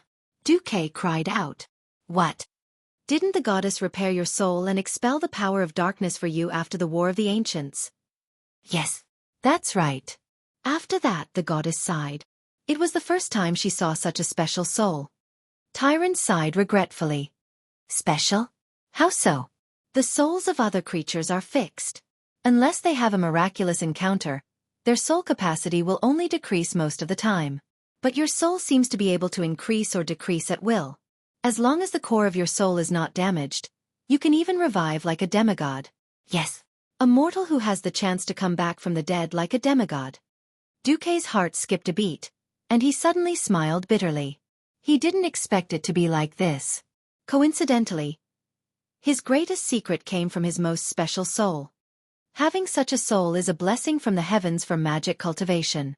The fact that you've reached the Breaking Dawn realm at such a young age proves this point. But Tyrant touched her flat abdomen through her mooncloth priestess dress. A woman's stomach can give birth to life, but it still requires the soul seeds of both parents to be planted in it. Only then can a complete new life be born. Du Mao was dumbfounded. Whether it's me or the other lovers you've met before, the strength of our souls is pretty good.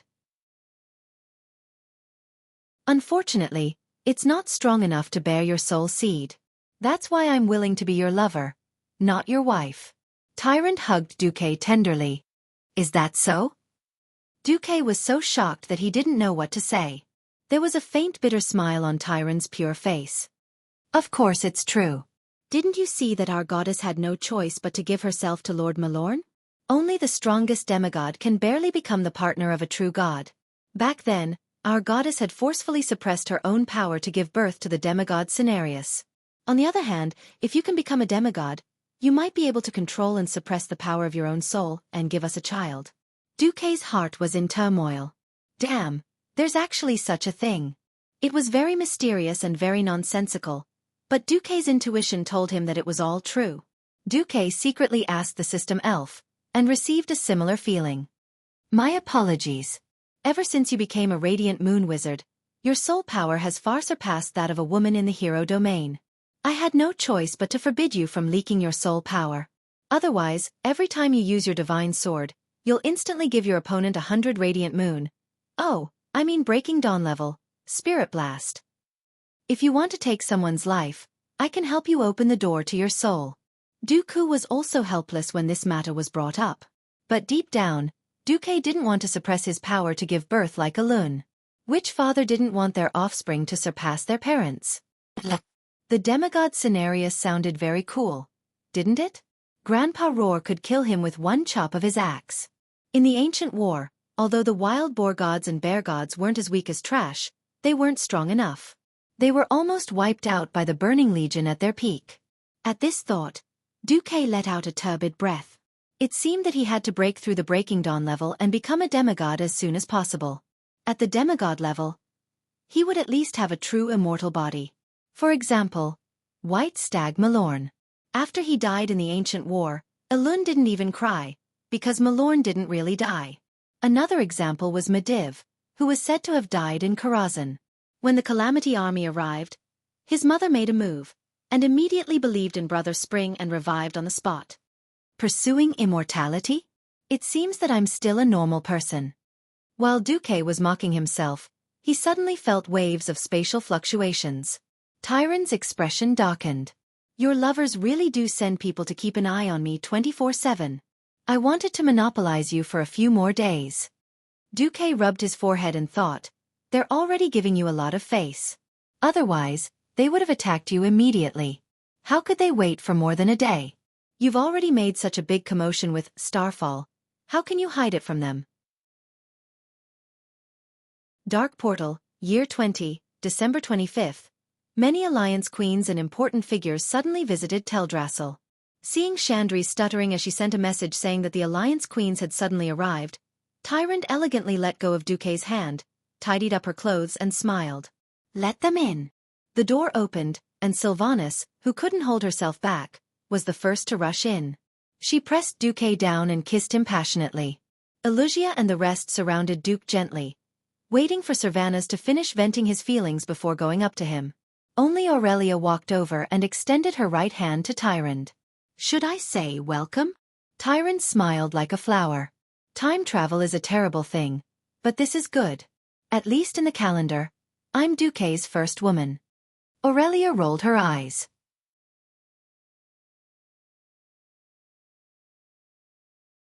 Chapter 1086.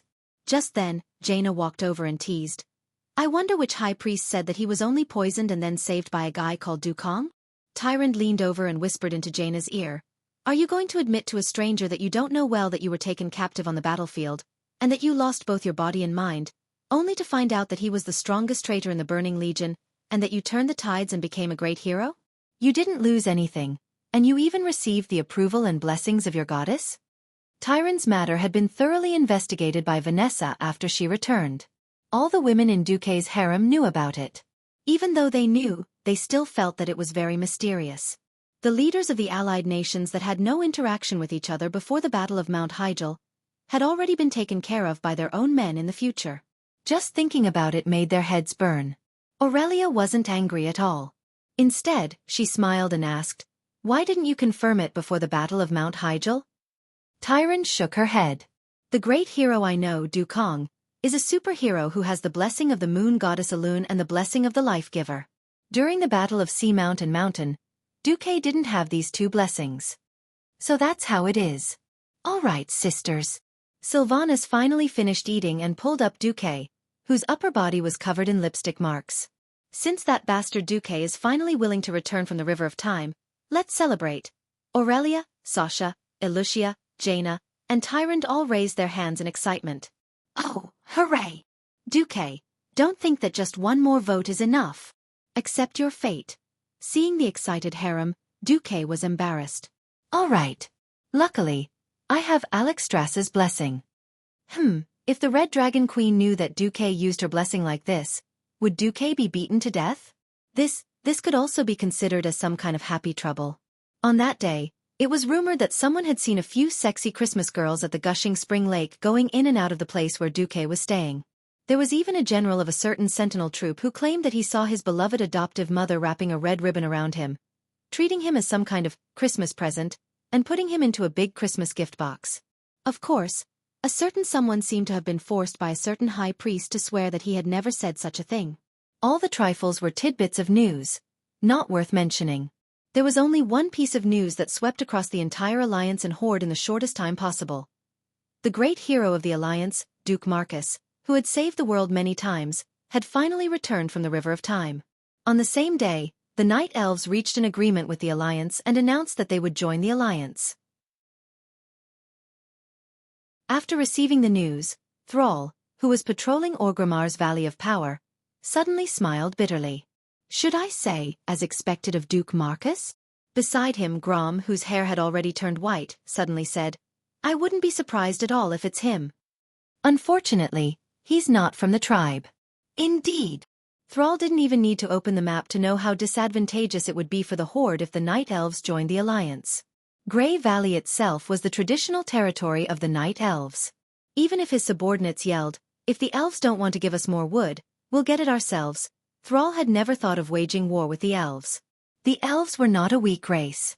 Even if they lost 100,000 troops in the Battle of Mount Hyjal, the elves were still very powerful, and it was impossible to win without the strength of the entire Horde. Moreover, the elves' nest had already been moved to the giant island of Teldrassil. Even if the Horde could occupy Grey Valley, they would not be able to completely dominate the entire continent of Kalimdor. This was because the Black Coast to the northwest of Kalimdor had an extremely long and complicated coastline, and the Elven fleet could land on any part of the coast. The Horde's navy was completely absent. Sigh. Thrall let out a long sigh. He knew that if Duque sacrificed himself, it would be for the world of Azeroth, but the reproduction and survival of a race was such a cruel thing. If a race or an organization wanted to survive and develop, they would need more living space and more resources. Without Duque, the Alliance would be like a plate of loose sand. William, that little brat, would not be able to support such a large alliance, let alone deal with the incomparably complicated internal situation of the Alliance. As long as the Night Elves did not join the Alliance, Thrall was confident that he could make use of the Orc's strong reproductive ability, and use at most 2 generations of 30 years to make the Horde the overlord of Kalimdor. It was a pity that the person he did not want to see the most had returned. At first, he did not feel it, but now it seemed that Duque's plan was extremely incisive. When he first opened up Duroder, he did not think too much about it. Later, he found out that the Alliance had opened up Theramore City in the southern part of Duroder. Now that the Night Elves had joined the Alliance, it was tantamount to a pincer attack on Orgrimmar from the north and south. This was quite detrimental to the development of the Horde. Once, the goblins had mentioned to him that they wanted Azhara's land. If Duque was not here, it might have been possible. But now that Duque was here, the Horde would not have a chance. It had only been 5 years since the Orcs came to Kalimdor. The group of refugee children had just grown up, which allowed the Horde's military strength to recover to a little more than 100,000. With the technical support of the goblins, the Horde's military strength had greatly increased. Unfortunately, they were still no match for the Alliance. It was because he had fought alongside the Alliance that Thrall clearly understood what kind of monster the Alliance was now. They could easily mobilize more than 1 million regular soldiers, and all the youths had to undergo strict military training. In fact, the Alliance had more than 3 million reserve soldiers. Moreover, the battle at Mount Hyjal had proven that the Alliance had the terrifying ability to quickly transport more than 100,000 troops across the sea. With the Burning Legion and the Scourge Army as a common enemy, the Alliance was, of course, happy to cooperate with the Horde. However, after losing the common goal, the conflict between the two sides would definitely be triggered again due to territorial disputes and other issues. After all, no one had forgotten the hatred of the past. The previous generation of Alliance warriors had all become generals, and they had not forgotten the wanton massacre of the old Horde on the Eastern Kingdom. Similarly, the Horde had not forgotten the days when they were enslaved by the Alliance. This hatred would not be so easily resolved. It was very likely that there would be a war between the Alliance and the Horde in the future. Thinking of this, Thrall felt a little suffocated. He turned to inform Varrock. "Tell Anastrian that I agree to meet him in secret. He can choose the location, but it cannot be too far from the Horde's territory."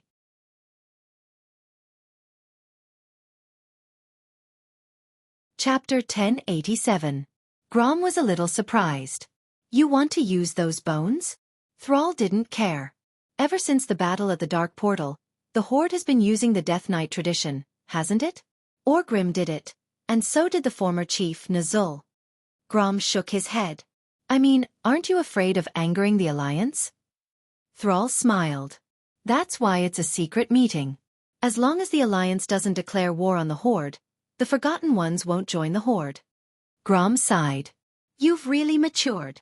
Thrall still had a difficult childhood in this life. Whether it was his career as a gladiator, Orgrim's teachings, or the experience of leading his people west to the Endless Sea, Thrall had trained him well. It wasn't an exaggeration to say that if Varian hadn't gone missing in this life, he would have been completely defeated by Thrall. After becoming the leader of the Horde for 5 years, Thrall had become more mature and far-sighted. The rarest thing was that Thrall, who was making the Horde rise again, was only 20 years old. The people of the Horde didn't doubt that Thrall could lead the Horde for at least another 30 years. Thrall looked to the east. The Horde has fallen far behind the Alliance. I hope that the disaster at the Burning Steps can hold the Alliance back. It wasn't an exaggeration to say that other than a certain cheating transmigrator, the Horde knew the disaster that the Alliance had caused.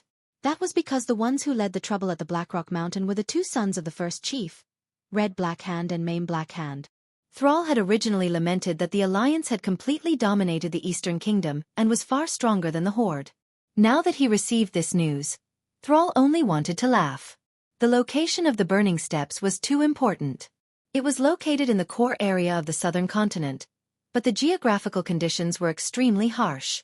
There was lava and volcanic ash everywhere, and it wasn't a place for humans to live. Other than the Blackrock Orcs and Black Iron Dwarves who were naturally resistant to fire, no other race could live well there. Even Thrall would have a headache if he were to occupy a place like the Blackrock Mountain. At this time, Thrall still had the mentality of watching a show. If he knew who the real master of the Blackrock Spire was and what was under the Blackrock Mountain, his attitude might be a little different. The Dark Portal, December 28, 2020. Even in the warmer Stormwind, it was still a world of ice and snow. Winter was the time when all things withered. Winter was also the time when people who had worked hard for a year could enjoy the fireplace in their warm homes and enjoy the harvest of the year. Thanks to Duquesne's valuable thoughts on internal affairs, the current Stormwind was far better than the Stormwind in history, where people struggled in hardship. From west to east, there was a railway that ran through the entire kingdom. The wheat in the western wilderness could be harvested today, and the day after, it could be transported across the entire elven forest along the railroad, bypassing the Reed Ridge Mountains and passing through the Swamp of Sorrows to the Watchtower in the Cursed Land. From north to south, there was a subway from Iron Forge to Stormwind City. From Stormwind City to Gold Flash Town, all the way south through the Twilight Forest, a new railway was being built. Currently, the southernmost end of the railway had reached Crow Ridge. In another 2 years, this north-south railway would reach Stranglethorn Vale. Even though the railway was only half open, a steady stream of weapons and supplies was still being sent through the railway to the Expeditionary Army in Stormwind to develop Stranglethorn Vale. Now the area around the Horde's Grom High Camp, including the Baral and Zakunda ruins, had officially become Stormwind's territory. The entire kingdom was talking about the troll ornaments and gold tools that had been plundered from the Troll Empire's ruins. With the addition of the Reed Ridge Mountains, the Swamp of Sorrows and the Upwind Path under Duquesne's control, Stormwind's territory was more than 3 times larger than it was in history. The prosperous situation made every citizen smile from ear to ear. At the same time, it also bred corruption. With the economy doing well, the lords of Stormwind could practically lie down at home and still earn money every day. Gradually, the new generation of nobles forgot the humiliation of losing their territories and the grief of losing their loved ones, and began to indulge in pleasure. On the 28th, the important ministers of Stormwind gathered at the new Stormwind stronghold. This was because they were going to discuss the next year's important matters. Every year, major events of Stormwind would be discussed in winter and carried out in the spring of the next year. Luxurious carriages were parked in front of the even more majestic Stormwind stronghold's gate. Many nobles, even if they were just there to listen, were dressed to the nines. Since 2 years ago, they had formed a habit of waiting at the gate of the stronghold for her to appear. She did not disappoint them, and she came. 2 pure black horses without a single strand of hair on them pulled a black carriage with golden edges and slowly drove into the square in front of the fortress. A peerless beauty stepped out of the carriage with the help of a marquis. She had long black hair that fell to her shoulders, soft and smooth. She seemed to have been carved by a craftsman in imitation of a goddess, and she had the most charming smile on her face. She wore a purple shirt with silver edges and a diamond-shaped hollowness in the middle of her chest, showing off her seemingly bottomless cleavage. She wore a bright red floor-length dress. Just her appearance alone caused a wave of low exclamations of admiration. 4 dozens of nobles to wait. Those who did not know might have thought that there was a queen in Stormwind, and they were waiting for the queen to arrive with a posture of worship. Unfortunately, she was not a queen. She was just a countess. Countess Katrana Anristo, the illegitimate daughter of an old Stormwind noble. In fact, that noble had already been annihilated at sea during the retreat of Stormwind City in the first year of the Dark Portal. But she had enough documents to prove her identity, and with the most elegant speech and wisdom, she conquered the entire Stormwind noble circle in a short span of 3 years. If it wasn't for Duke's precedent, her rise to fame would have been a legend. Not only did she have amazing social skills, but she was also extremely outstanding in internal affairs. After Alucia ran off to become Alterax's queen, Bolvar had no choice but to accept the fact that this woman had snatched the power of internal affairs. Bolvar was an excellent regent. He was impeccable in terms of strength, virtue, and loyalty. Unfortunately, there was only one person in the world like Duque, who could even cross realms. His talent was all in military affairs. Originally, the next year's internal affairs conference would still be the same as the past 2 years, with Katrana's words being in charge. This was because no one could refute her in the field of internal affairs. Today, the atmosphere seemed a little different. The nobles realized that beside the silly William, there was not only Bolvar's regent chair, but also a very mage-style chair. Suddenly, the ceremonial officer announced, "The Grand Duke of Stormwind, His Excellency Duke Marcus, has arrived." You're tuning in to the Xueqi's Martial Arts Saga YouTube channel. Don't forget to subscribe and join us on this journey to catch the most captivating stories.